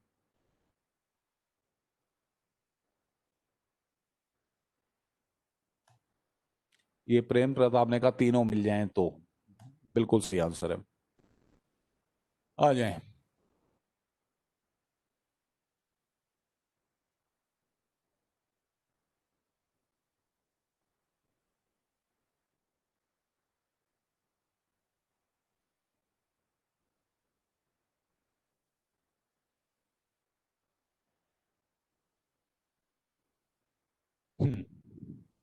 Auditors duties in regard to internal check. Auditor की क्या ड्यूटी बनती है इंटरनल चेक के लिए? इंटरनल सिस्टम में ऑडिटर की ड्यूटी क्या बनती है? बहुत ईजी है। जो बिग कंसर्न है, जहाँ पे अच्छा इंटरनल कंट्रोल है, मान लेते हैं सीधी सीधी बात है, ऑडिटर को जाकर इंटरनल चेक सिस्टम देखेगा, इंटरनल कंट्रोल देखेगा। वहाँ देखेगा कि वो अच्छा है कि नहीं है। यदि इंटरनल चेक सिस्टम जो है वो बिग कंसर्न के अंदर अच्छा है तो क्या होगा, वो प्रिज्यूम कर सकता है कि यहाँ पे अकाउंटिंग की एक्यूरेसी अच्छी होगी, बट ये होने के बाद भी वो नेग्लिजेंट ना बन जाए, सो ना जाए, ऑडिटर को सो नहीं जाना है। He should apply a few test check, उसको कुछ टेस्ट चेकिंग भी करनी होती है, and thorough checking of certain classes of transaction, कुछ ना कुछ ट्रांजेक्शन की वो थोरो चेकिंग करे। तो क्रक्स क्या निकला, ऑडिटर की क्या ड्यूटी है? ड्यूटी ये है इंटरनल कंट्रोल सिस्टम या इंटरनल चेक सिस्टम को जाके देखे, देखने के बाद वो देखे वो स्ट्रांग है या नहीं है। यदि वो स्ट्रांग है तो वो रिलाय कर सकता है उसके ऊपर, बट नेग्लिजेंट नहीं होना चाहिए। कुछ ना कुछ चेकिंग तो उसको तब भी करनी चाहिए, फ्यू टेस्ट चेकिंग कर ले कुछ ट्रांजेक्शन। सेकंड पैराग्राफ में क्या देखा, if he find no mistake, nothing to arouse his suspicion, he may presume accounts are correct. Auditor गया, उसने internal control system, internal check system को देखा, वहां पे कोई मिस्टेक, कुछ ट्रांजेक्शन को चेक किया, मिस्टेक नहीं नजर आई और उसको कोई शक भी नहीं हुआ, ये इंपॉर्टेंट है बात। Nothing to arouse his suspicion, उसे कुछ भी ऐसा नहीं लगा, शक भी नहीं हुआ। कई बार क्या होता है, सब कुछ सही नजर आ रहा होता है लेकिन सर्कमस्टांसेस ऐसी होती है कि आपको फिर भी शक होता है। तो शक भी नहीं हो रहा और मिस्टेक भी नहीं नजर आई, जितनी फ्यू ट्रांजेक्शन आपने टेस्ट बेसिस पे चेक करी, तो यू कैन प्रिज्यूम कि अकाउंट्स हैं ठीक आपके। लेकिन इसमें भी इंपॉर्टेंट बात ये बताई कि ऑडिटर कभी भी अपनी रिस्पॉन्सिबिलिटी से रिलीव नहीं हो सकता। आप मान लेते हैं मैं ऑडिट करने गया, मैंने इंटरनल कंट्रोल चेक किया, मुझे स्ट्रॉन्ग मिला, मैंने जो अपनी चेकिंग थी वो कम कर दी, लेकिन बाद में पता चला ओहो यहाँ तो बहुत गड़बड़ थी। तो ये ध्यान रखना, मैं अपनी रिस्पॉन्सिबिलिटी से बच नहीं सकता। केवल इंटरनल कंट्रोल पे रिलाय करके मेरी जो टेस्ट चेकिंग है, वो जो नंबर ऑफ ट्रांजैक्शन मैं चेक करूंगा वो कम हो जाती है, मेरी रिस्पॉन्सिबिलिटी कभी कम नहीं होती रिलाय करने के बाद। तो एज ए ऑडिटर मैं रिलाय तो कर सकता हूँ अपने टेस्ट चेकिंग को कम करने के लिए, बट मेरी रिस्पॉन्सिबिलिटी खत्म नहीं हो जाती। मुझे बाद में भी यदि मैं फ्रॉड या एरर्स को ढूंढ नहीं पाया एक अच्छे लेवल पे, तो then I may be held responsible for those fraud and error. So existence of good internal control system reduces to a great extent the work, not the responsibility. Responsibility कम नहीं होती, वर्क का load कम हो जाता है बस। तो internal check पे rely करते समय यू मस्ट बी कॉन्शियस कि आप कुछ ना कुछ टेस्ट चेकिंग जरूर करें, क्योंकि अल्टीमेट रिस्पॉन्सिबिलिटी आपकी है। तो what extent auditor should depend on ICS. भैया इंटरनल कंट्रोल सिस्टम पे कितना हम डिपेंडेंट हो जाए कि नहीं नहीं नहीं ये तो बहुत अच्छा है, अब चेकिंग की जरूरत ही नहीं है, तो ये कितना डिपेंड होना चाहिए? तो वो तो इसमें बोलते हैं कि ये आपके ऊपर डिपेंड करता है, ये आपके टैक्ट, स्किल और एक्सपीरियंस और जजमेंट पे डिपेंड करता है। आपने इतना एक्सपीरियंस लिया हुआ है, आपने चीज़ें देख रहे हो एक्चुअली में, तो जजमेंट आप खुद पास करोगे, आपके पास कुछ स्किल होंगी, तो खुद आप देखो, मतलब एज ए ऑडिटर, क्योंकि रिस्पॉन्सिबिलिटी आपकी है, तो आप ही को देखना है कि मैं कितना रिलाई करूँ। तो this is all about auditor responsibility. मतलब उसकी टेस्ट चेकिंग तो कम हो सकती है पर रिस्पॉन्सिबिलिटी कम नहीं होती, इसलिए उसे इंटरनल कंट्रोल सिस्टम को अच्छे से कुछ ट्रांजेक्शनों में चेक करना चाहिए।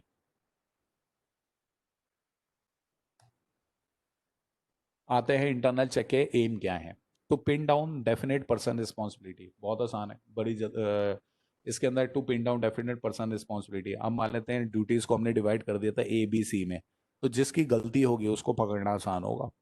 To obtain confirmation of fact and entry, physical, financial by creation and prevention of necessary record। इसके अंदर क्या बोला, to obtain confirmation of facts and entries। ये कहता है हमें कंफर्म कर लेते हैं इंटरनल चेक से, फैक्ट एंड एंट्री कंफर्म हो जाती है। क्यों? क्योंकि अभी देखा, दूसरे ने देखा तो होगी ही नहीं, पहली बात हो जाएगी तो वो पकड़ा जाएगा और वो जो मिस्टेक है वो रिमूव हो जाएगी। तो obtain confirmation of fact and entries, बार बार कंफर्म होती है वही एंट्रियां और वही फैक्ट, और जितना ज्यादा कंफर्मेशन होगा उतना ज्यादा रिलायबल फाइनेंशियल स्टेटमेंट होंगी। इंटरनल चेक से और क्या होता है, आप क्या होता है रूटीन प्रोसेस को ब्रेक डाउन कर देते हो छोटे छोटे स्टेप में।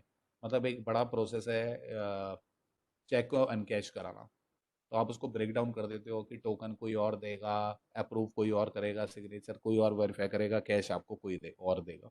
तो क्या किया आपने, रूटीन प्रोसेस को ब्रेक डाउन करते हो और बॉटल नेक को अवॉइड करते हो। बॉटल नेक मतलब रुकावटें जो आती हैं जिससे मिस्टेक वगैरह होने की है, इवन फ्लो को भी मेंटेन करता है। क्योंकि एक पर्सन जब बार बार एक ही काम को करेगा तो उसका फ्लो बहुत अच्छा होगा।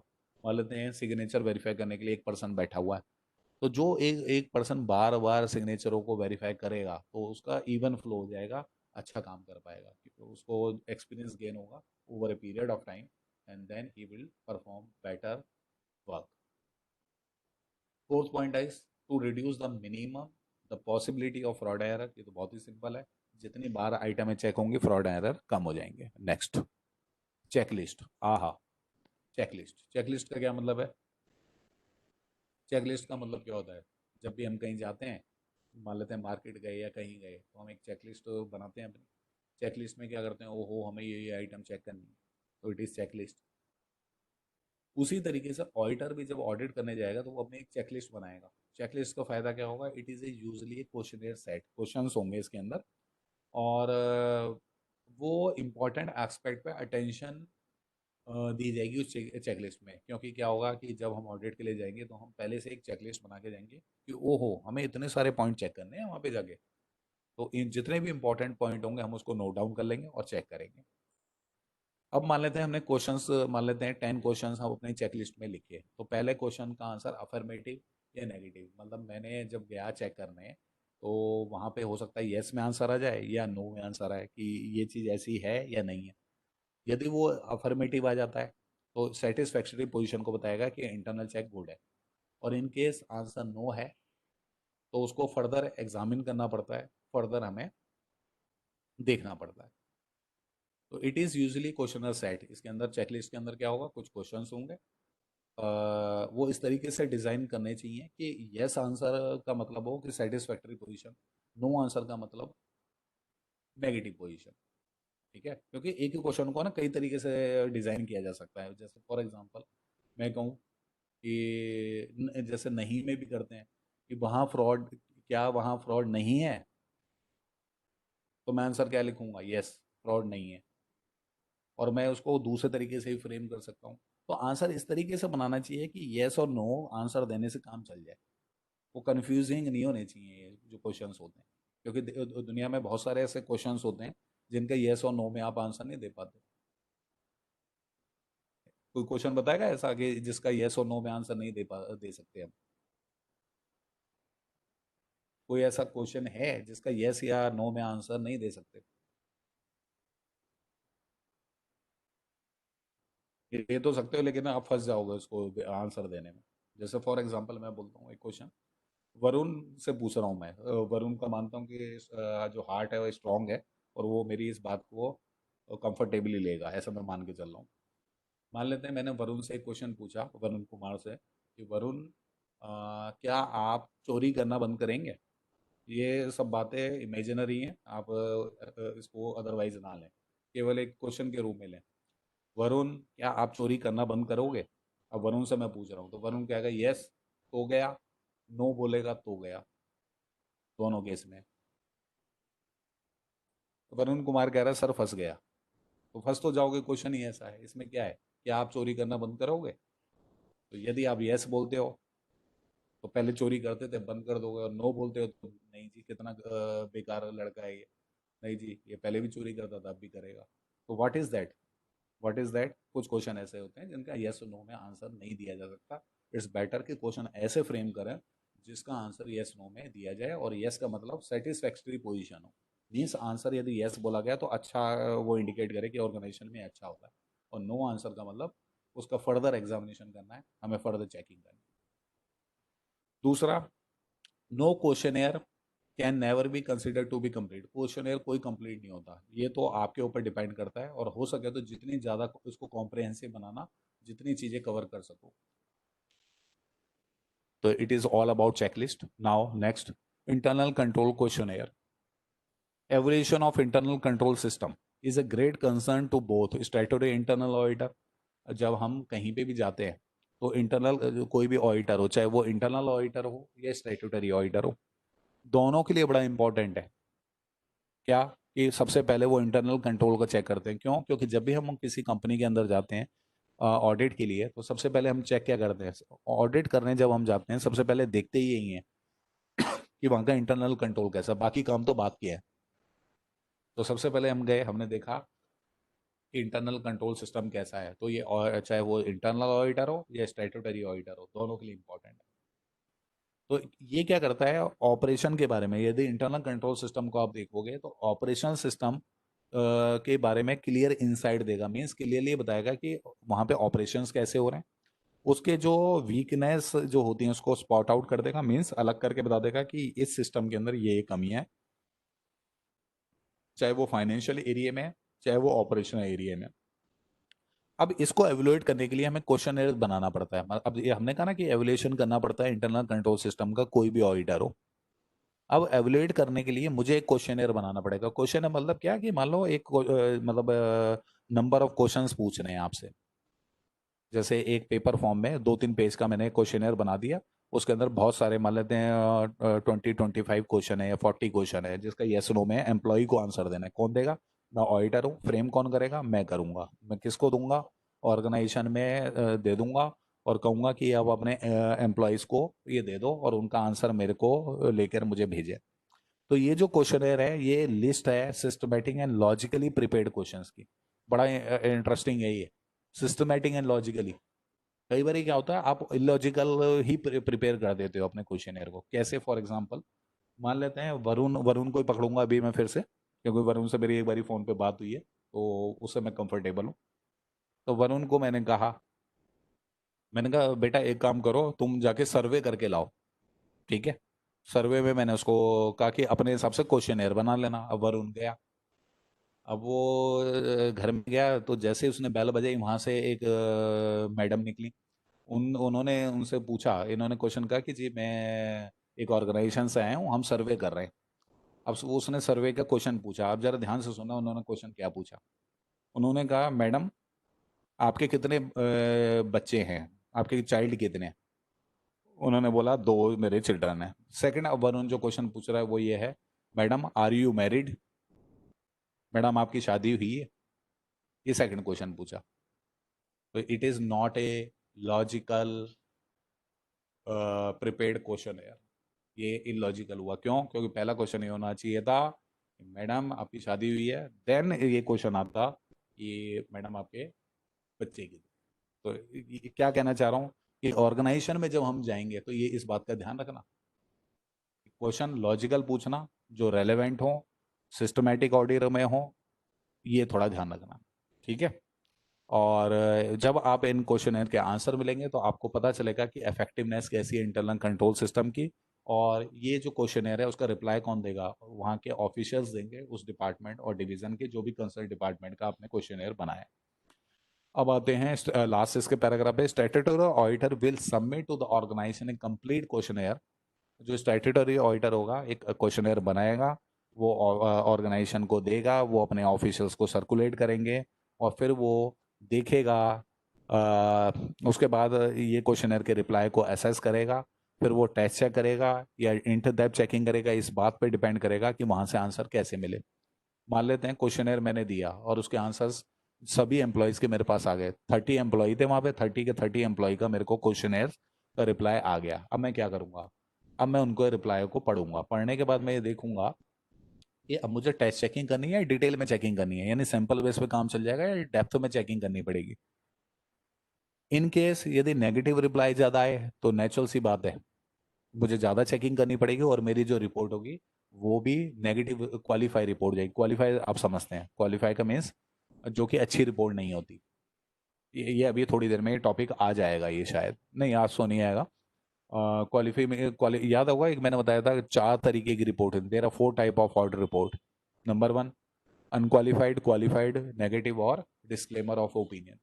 तो जो अनक्वालिफाइड होती थी उसमें क्वालिफिकेशन होती थी, means true and fair view तो है but there are certain reservation, certain issues.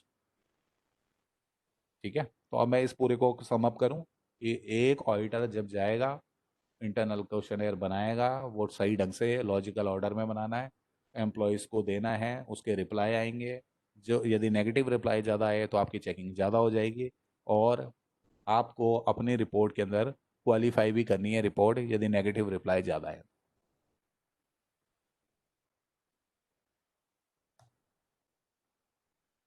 अब आते हैं ये चेकलिस्ट और इंटरनल कंट्रोल क्वेश्चनेयर, इसका डिफरेंस क्या है? जो चेकलिस्ट होती है issued at the commencement of the audit, starting में होती है ऑडिट के, और reported back after the completion of audit, और उसको रिटर्न कर दिया जाता है, कंप्लीट हो जाता है, उसका काम खत्म हो जाता है ऑडिट खत्म होने पर। और इंटरनल कंट्रोल क्वेश्चनेयर जो होता है, ये कभी भी इशू की जा सकती है, मतलब ऑडिट चला है, स्टार्टिंग में कर लो, बीच में कर लो, कभी कर लो, आपकी मर्जी है, ऑडिटर की वो होता है डिस्क्रिप्शन पे। और ये इमिडिएटली आपको रिटर्न करनी होती है। इशू टू, जो चेकलिस्ट होती है, issue to the audit staff to be followed by them during audit and reported back at it completion. और जो हमारे इंटरनल कंट्रोल क्वेश्चन है, issue to various people at different level of organisation. इसमें audit staff को जाती हैं, यहाँ पे अलग अलग लेवल ऑफ ऑर्गेनाइजेशन है, उसको क्वेश्चन जाता है। क्योंकि हर डिपार्टमेंट का जब मुझे इंटरनल कंट्रोल सिस्टम चेक करना है, तो मैं हर एक डिपार्टमेंट के लिए अलग अलग फ्रेम करूंगा। और चेक लिस्ट तो मेरे अपने ऑडिट स्टाफ के लिए होती है। जो इंटरनल कंट्रोल क्वेश्चनर है, मैं ऑर्गेनाइजेशन को देता हूँ। और जो चेकलिस्ट है, अपने ही, मैं ऑडिटर हूँ, मैं अपने ही जूनियर, मेरे जो आर्टिकल असिस्टेंट हैं या वो होंगे, उनको मैं दूंगा चेकलिस्ट कि बेटा ये चेक करके लाना, और ऑडिट के लिए जा रहे हो। और क्वेश्चनर किसको दूंगा? ऑर्गेनाइजेशन के एम्प्लॉय को। कंटेंट क्या होंगे चेकलिस्ट के? It contain instruction to be followed by the audit assistants, मतलब मेरा स्टाफ को क्या क्या करना है, इसमें ये लिखा होगा, और वहां पर वहां के एम्प्लॉय आंसर देंगे। चेकलिस्ट का ऑब्जेक्टिव क्या है? It work as a guideline for audit staff so that no area will remain unchecked. Checklist का फायदा यह है कि हम जितने भी एरियाज हैं जिनको जाके चेक करना, ऑलरेडी जो मेरे असिस्टेंट्स हैं उनको गाइड कर दें कि आप ये चेक करके लाना। और इंटरनल कंट्रोल क्वेश्चनेयर के अंदर क्या होता है? Collect the information about the internal control system to evaluate the weakness. इसके अंदर क्या होता है? क्वेश्चनेयर के बाद हम इंटरनल कंट्रोल को चेक करते हैं कि वो स्ट्रांग है या वीक है। इट्स ऑल अबाउट, ये मैंने पहले से बता दिया, इंटरनल चेक, इंटरनल ऑडिट, और दोनों को कंबाइन करेंगे तो इंटरनल कंट्रोल बनता है।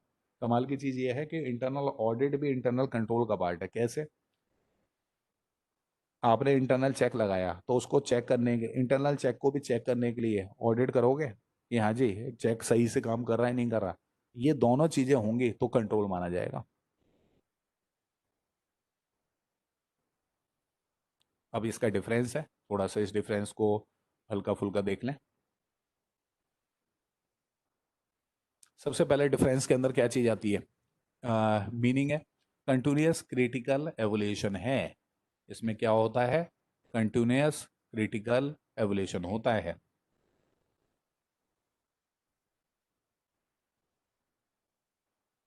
इसमें अब स्टार्ट करें दोबारा से। Internal audit, internal control, internal check, इसका difference. Continuous critical review of financial and operating activity by staff member. Basically यहाँ पे जो स्टाफ होता है बार बार चेकिंग करता है चीज़ों की, क्रिटिकली रिव्यू करता है, जैसे एक ऑडिट में करते हैं।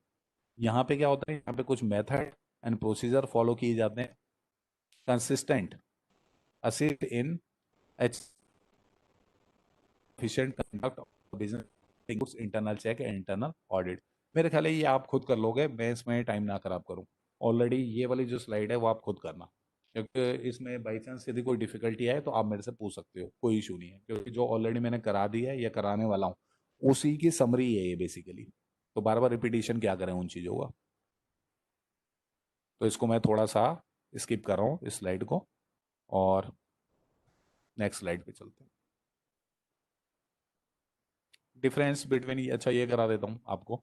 Test checking and statistical sampling, नाम से क्या पता चलता है? स्टैटिस्टिकल, यानी यहाँ पे कुछ स्टैटिस्टिक्स के प्रिंसिपल्स को हम फॉलो करेंगे इस सैंपल में।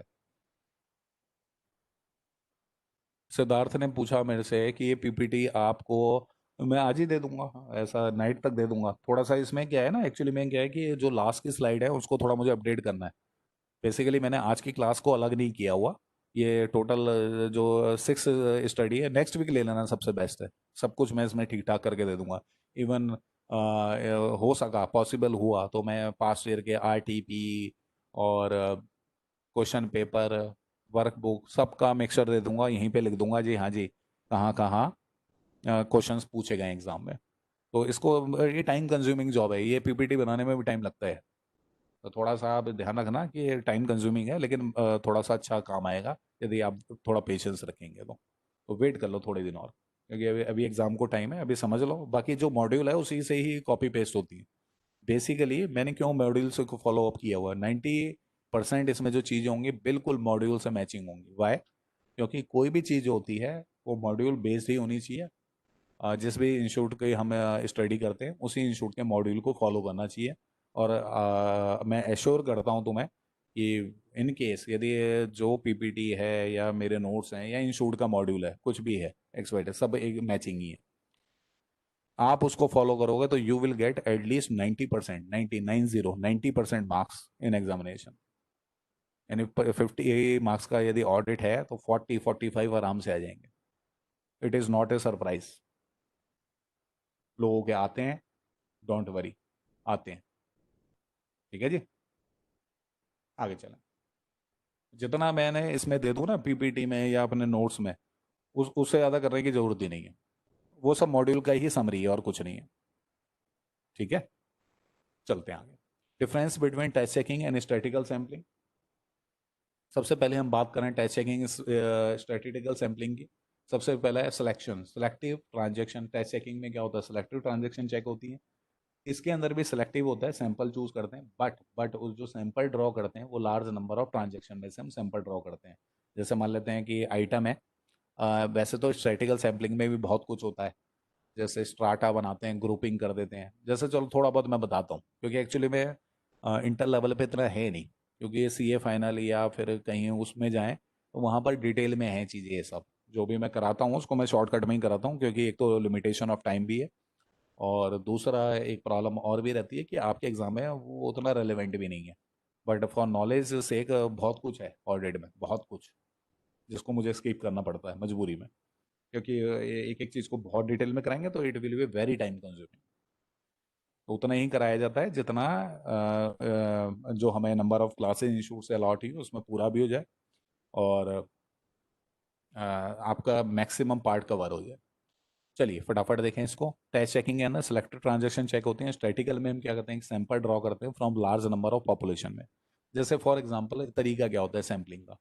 एक तो तरीका होता है कि सारी आइटम है, मान लेते हैं ट्रांजेक्शन है, सभी ट्रांजेक्शनों में से, चाहे वो फिक्स सेट्स की हैं चाहे वो हैं, सब ट्रांजेक्शनों में से मैंने कहा 1000 ट्रांजेक्शन रैंडमली आप चूज कर लो।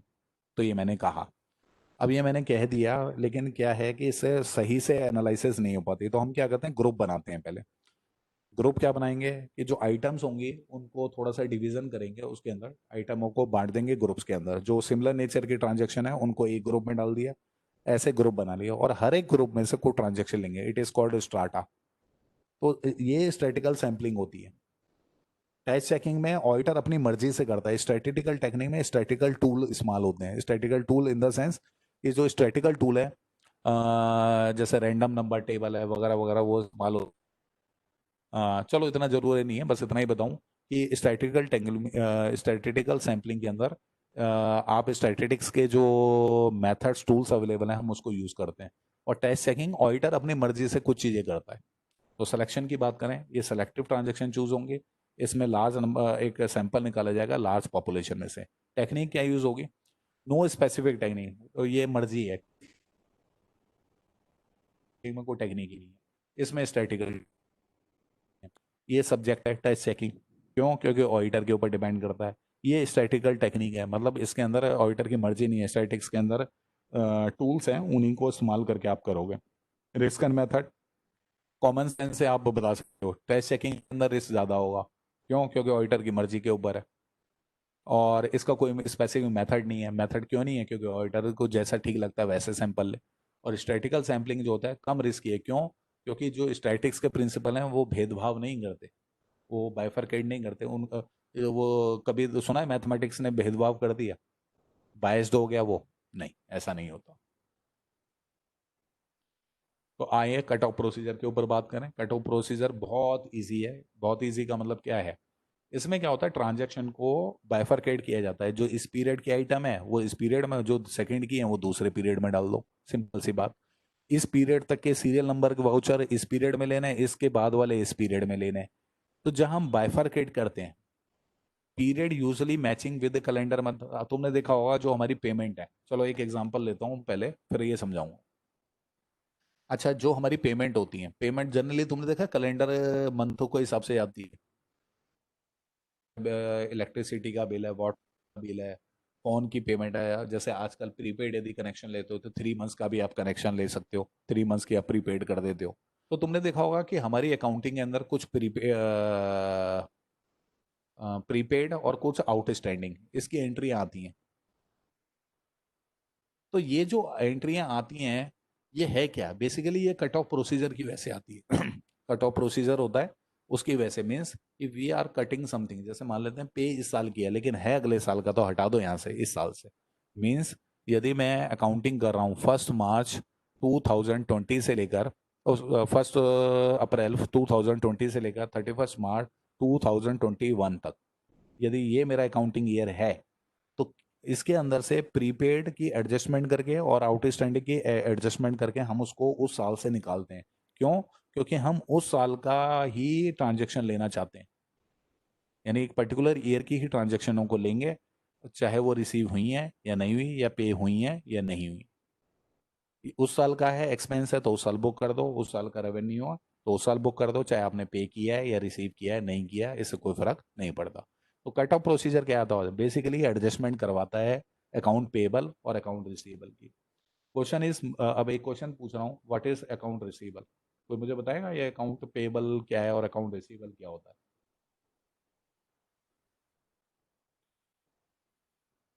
कोई बताना चाहेगा?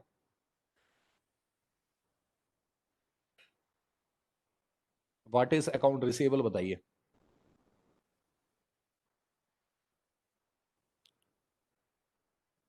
श्रुति ने बोला बिल रिसीवेबल, भारती सेठ बोलती है डेटर, और कोई? अभी तक एक ने भी करेक्ट रिप्लाई नहीं दिया।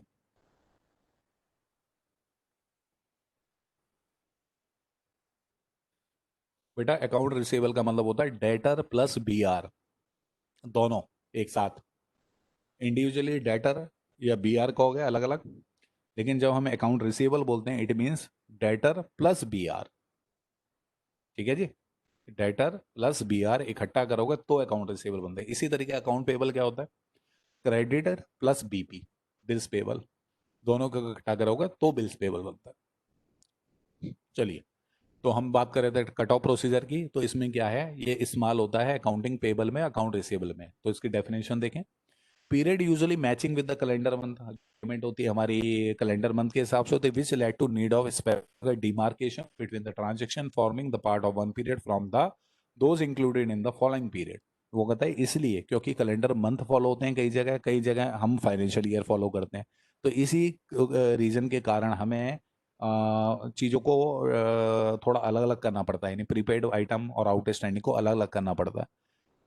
तो cut off procedure are adopted to allocate revenue and cost to the proper accounting period. इससे फायदा होता है कि जो रेवेन्यू एंड कॉस्ट है, मैचिंग कॉन्सेप्ट का हम फॉलो अप कर पाते हैं। ये कट ऑफ प्रोसीजर ना हो तो मैचिंग कॉन्सेप्ट ही नहीं लगेगा, मतलब रेवेन्यू और कॉस्ट को मैच ही नहीं कर पाओगे। क्यों? क्योंकि रेवेन्यू एंड कॉस्ट तो तुमको जो लेने हैं वो उस साल के लेने हैं, प्रीपेड और आउटस्टैंडिंग की एडजस्टमेंट के बाद जो फिगर आती है वो लेनी है और फिर मैच करना है।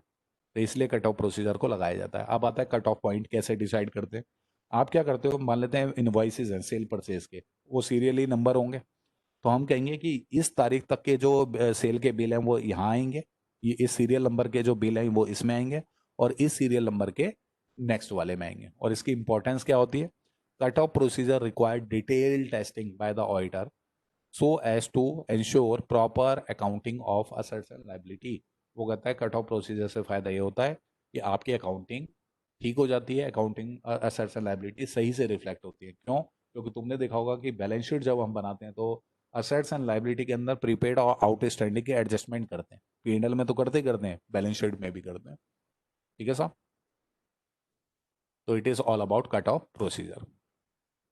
Now, examination in depth, auditing in depth, walk through test, इसके एक ही चीज के 3 नाम है। या तो उसको एग्जामिनेशन इन डेप्थ कह लो, ऑडिटिंग इन डेप्थ कह लो, या वॉक थ्रू टेस्ट कह लो। वॉक थ्रू टेस्ट का क्या मतलब है यहाँ पे? वॉक थ्रू टेस्ट का ये मतलब होता है कि सारे ट्रांजेक्शनों को आप चेक नहीं करते। जैसे एग्जाम्पल के तौर पे मैं कहूँ कि मान लेते हैं फिक्स एसेट परचेज करनी है। ठीक है, फिक्स एसेट परचेज, चलो थोड़ा सा डिटेल में बताता हूँ आज, थोड़ा सा बता दूँ उसके बारे में। ऑर्गेनाइजेशन के अंदर होता क्या है कि ऑडिटरों की टीम जाती है। मैं बड़ी ऑर्गेनाइजेशंस की बात कर रहा हूँ। बड़ी ऑर्गेनाइजेशन में ऑडिटरों की टीम जाती है। यदि बिग फोर में जाऊं या फिर मैं कहूं जो बड़ी फर्में हैं, चाहे वो जो फर्में हैं, बड़ी फर्में हैं, तो वहाँ पे टीम जाती है और एक ऑडिटर सारा काम नहीं करता। मतलब कई ऑडिटर जाते हैं, वो अलग अलग चीज़ों को चेक करते हैं। फिर वो क्या करते हैं, एक आइटम को सेलेक्ट करते हैं, एक प्रोसेस को सेलेक्ट करते हैं, फिर उसके सब प्रोसेस जो होते हैं फिर वो उसकी चेकिंग करते हैं। मान लेते हैं कि मैं पूरी टीम के अंदर मैं भी एक पार्ट था। तो मैं जब किसी बड़ी ऑर्गेनाइजेशन में चेकिंग के लिए जाऊंगा तो मान लेते हैं उन्होंने कहा फिक्स असेट को देखोगे, तो मैं फिक्स असेट को कैसे देखूंगा? ये हुआ एक प्रोसेस, और इसके सब प्रोसेसेस होंगे। फिक्स असेट में जितनी भी चीज़ें होंगी उनमें क्या क्या चीज़ें देखनी है, तो दीज आर सब प्रोसेसेस। तो जब मैं एक एक चीज़ को टेस्ट करते हुए जाता हूँ, एक एक चीज़ के कंट्रोल देखते हुए जाता हूँ, उसको वेरीफाई करते हुए जाता हूँ, तो it is walk through test means कि उसके हर एंगल की, उसकी हर गली को देखते हुए जाना, उसमें हर चीज़ों को देखना। मतलब इसी को कहेंगे ऑडिटिंग इन डेप्थ। मतलब हर चीज़ को नहीं देख रहे आप, लेकिन जिसको भी देख रहे हो इतना डिटेल में देख रहे हो कि you are walking through all the parameters of that particular item. अब इसकी बात करें, the process of examination of डेथ explain its meaning and importance, it is as under. हम इसकी मीनिंग और इंपॉर्टेंस की बात करें, इसमें क्या होता है? सबसे पहले आप क्या करते हो, मैक्सिमम टॉलरेबल लिमिट आप फिक्स करते हो कि कितना एरर होगा तो मैं एक्सेप्ट कर लूंगा। जैसे क्या होता है कि जैसे हम टीचर हैं, पहले रियल लाइफ से एग्जांपल बताता हूँ फिर इसको समझाऊंगा। मान लेते हैं कि हम बहुत ज़्यादा आपको डांट लगा दें, बहुत ज़्यादा और दो चार थप्पड़ भी लगा दें या कुछ और भी करें, तो ये क्या टॉलरेबल लिमिट में आएगा? कि जी आज के ज़माने के हिसाब से मैं बात कर रहा हूँ, वो पुराना ज़माना छोड़ दो, लेकिन आज के ज़माने में चलता है? नहीं। टीचर कई बार बच्चों को सुना भी देते हैं, तो क्या एक लिमिट लिमिट भी तो होगी सुनाने की। ये थोड़ी है सुनाते ही जाओ, मतलब पढ़ाओ मत, सुनाते ही हम उसको चले जाएं। तो उसकी एक मैक्सिमम लिमिट भी होगी जी। तो क्या होता है इसमें, सबसे पहले मैक्सिमम, इसी तरीके से ऑर्गेनाइजेशन में, जैसे मैं ऑर्गेनाइजेशन में गया तो एक हमारा एक्सेप्टेबल लेवल होता है कि इतना एरर हम बर्दाश्त कर लेंगे। मतलब यदि इसमें 2% 5% तक एरर होगा तो चलेगा। तो सबसे पहले हम क्या करते हैं, अपनी लिमिट सेट करते हैं कि मैक्सिमम कितना टॉलरेट करेंगे। फिर सेकंड होता है, कोई ट्रांजेक्शन को चूज करते हैं, उनकी चेकिंग करते हैं, उसकी 100% चेकिंग करते हैं। उसमें हर चीज देखेंगे, इंटरनल कंट्रोल भी देखेंगे, उसके सारे पेपर डॉक्यूमेंटेशन देखेंगे, ऑडिट ट्रेल देखेंगे, कहाँ से शुरू हुई थी और कहाँ खत्म हो रही है, हर चीज देखेंगे, वेरीफाई करेंगे। ऑडिट ट्रेल का मतलब क्या है? कि उसके डॉक्यूमेंट, रिकॉर्ड, बुक, फाइल, सबको ट्रेस करना, कहाँ से शुरू हुई थी और कहाँ कब वो रिकॉर्ड हुई, कब समाप्त हुई, कब प्रेजेंट हुई, हर अकाउंटिंग एंगल को देखना। ये कहलाता है वॉक थ्रू टेस्ट, या ऑडिट ट्रेल कह सकते हो इसको, ऑडिट ट्रेल, और हर चीज को देखना। अब इसमें क्या हुआ, हमने मैक्सिमम लिमिट चेक करी, कुछ ट्रांजेक्शनों को चेक किया, वेरीफाई किया। वेरीफाई करने के बाद हम क्या कर रहे हैं, अब कंपेयर करेंगे कि जी हमने एरर का जांच कर लेंगे और एरर निकल गया है 6%, तो अब मेरी चेकिंग और डिटेल में हो जाएगी। इन केस 5% था, मान लेते हैं वो विद इन द 5% या 5% से कम है, हम कहेंगे नहीं, बढ़िया है, सिस्टम इनका अच्छा है, नो डाउट, क्योंकि हमारे टॉलरेबल लिमिट तक हो या उससे ज्यादा हो, तो we have to further investigate कि ऐसा क्यों है, कि ऐसी गड़बड़ हो रही है। तो it is examination in depth, कि सारी ट्रांजेक्शन चेक नहीं करनी, लेकिन थोड़ी सी करोगे, लेकिन जो थोड़ा सा आप फ्यू सेलेक्टेड ट्रांजेक्शन जो आप चूज करोगे वो बहुत ज्यादा डिटेल में आप चेक करोगे। तो it is examination in depth. Next, internal control की हम बात करें। इंटरनल कंट्रोल का क्या मतलब होता है जी? इंटरनल कंट्रोल के हमने पहले से बता दिए कौन कौन से होते हैं, internal check and internal audit. अब internal control system comprises all the method and procedure adopted to assist in achieving the objective of efficient conduct of the business। वो कहता है इंटरनल कंट्रोल सिस्टम के अंदर वो सारे मेथड और procedure आते हैं जो कि ऑर्गेनाइजेशन के ऑब्जेक्टिव को अचीव करने में मदद करते हैं, बिजनेस को एफिशिएंटली कंडक्ट करने में मदद करते हैं। अब एफिशिएंट कंडक्ट ऑफ बिजनेस का मतलब क्या होता है? मतलब किस बिजनेस को आप कहोगे कि वो एफिशिएंट, वहाँ पे जो बिजनेस का काम काज है वो अच्छा चल रहा है, जहाँ पे ensure adherence to the management policy, जहाँ पे एडरेंस टू मैनेजमेंट पॉलिसी मतलब मैनेजमेंट ने पॉलिसी बना रखी है और वो लोग फॉलो करते हैं, तो हम कहेंगे इंटरनल कंट्रोल अच्छा है। जहाँ पे असेट सेफ गार्ड है, उनको कोई नुकसान वगैरह नहीं होता, तो हम कहेंगे कि इंटरनल कंट्रोल अच्छा है। जहाँ पे फ्रॉड एरर प्रिवेंट होते ही नहीं है, या होते हैं तो पकड़े जाते हैं फ्रॉड एरर, तो इंटरनल कंट्रोल अच्छा है। जहाँ पे एक्यूरेसी अच्छी है, अकाउंटिंग रिकॉर्ड कंप्लीट है, हम कहेंगे इंटरनल कंट्रोल अच्छा है। तो यानी कुछ तरीके होते हैं इंटरनल कंट्रोल को चेक करने के। और करने के बाद हम एश्योर करते हैं कि एरर फ्रॉड ना हो और साइट सेफ गार्ड रहे, हमारी अकाउंटिंग ठीक ठाक हो। तो ये सब इंटरनल का होता है। जो इंटरनल चेक और इंटरनल ऑडिट, ये इसके पार्ट हैं, ऑलरेडी बता दिया। अब इन दोनों के बारे में देखें कि दोनों पार्ट यानी क्या डिफरेंस है इंटरनल कंट्रोल में, इंटरनल चेक में और इंटरनल ऑडिट में। अब यहाँ पे फर्क आएगा। इंटरनल कंट्रोल में तो दोनों आ ही गए, इसके अलावा भी कुछ और आता है। तो इंटरनल कंट्रोल क्या होता है?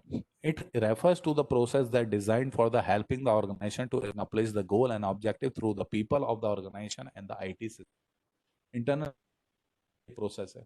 और वो क्यों लगाए जाते हैं, वो कंट्रोल क्यों लगाए जाते हैं? वो कंट्रोल इसलिए, जैसे कंट्रोल का मतलब क्या हुआ है, फॉर एग्जांपल मान लेते हैं फिक्स एसेट परचेज करनी है, तो वहाँ पे कुछ कंट्रोल लगाए जा सकते हैं। फॉर एग्जांपल पहला कंट्रोल ये होगा कि जब भी आप फिक्स एसेट परचेज करोगे तो पहले ऑथराइज करवाओगे किसी पर्सन से।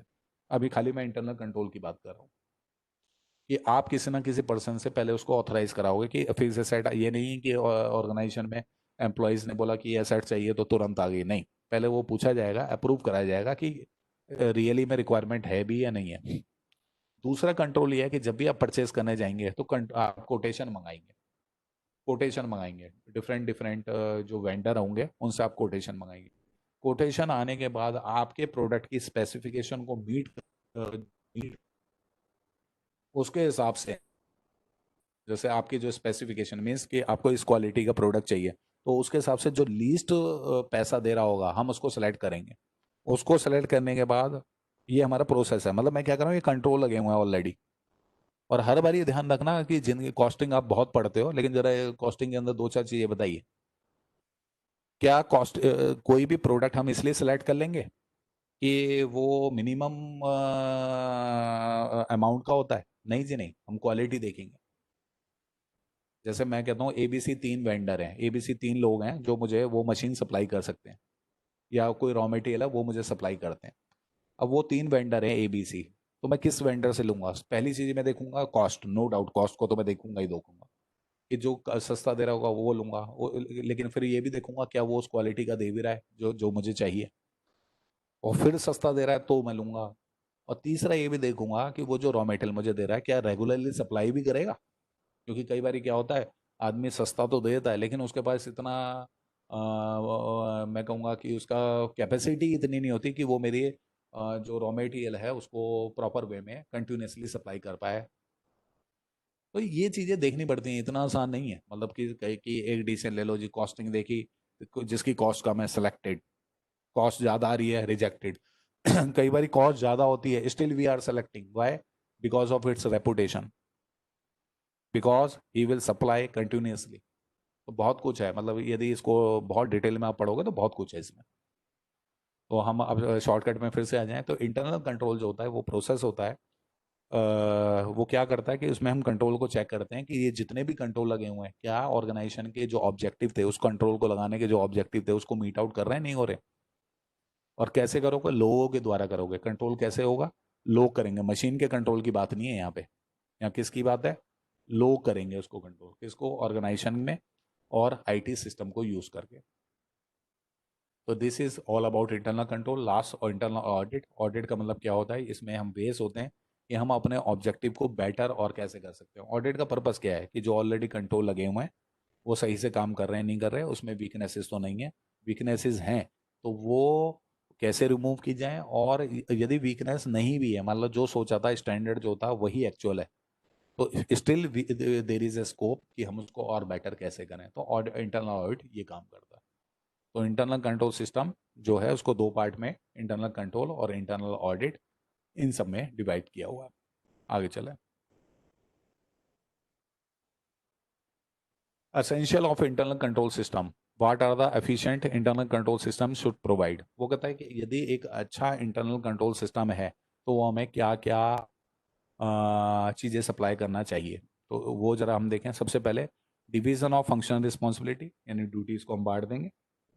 तो यदि इंटरनल कंट्रोल सिस्टम लगाना है तो सबसे पहले तो काम यही है जो इंटरनल चेक और इंटरनल ऑडिट में होता है, वही काम करना है। तो सबसे पहले रिस्पॉन्सिबिलिटी को डिवाइड कर दो, उसके बाद ऑथराइज कर दो कि आप ये काम कर। Proper practice for adherence with the management policy की सबको ये बता दो कि ये हमारी मैनेजमेंट की पॉलिसी है और आपको ये फॉलो करनी पड़ेगी।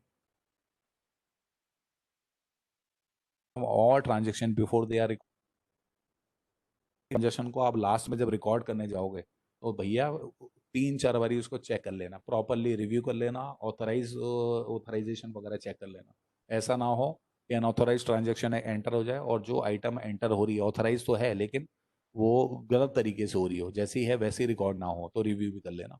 और इंटरनल चेक आपका अच्छा होना चाहिए, इंटरनल ऑडिट अच्छा होना चाहिए, क्योंकि दोनों तो ये पार्ट हैं इसके, इंटरनल कंट्रोल के, तो ये दोनों अच्छे होंगे, इंटरनल चेक और इंटरनल ऑडिट, तो नेचुरल सी बात है आपका कंट्रोल बेटर होगा।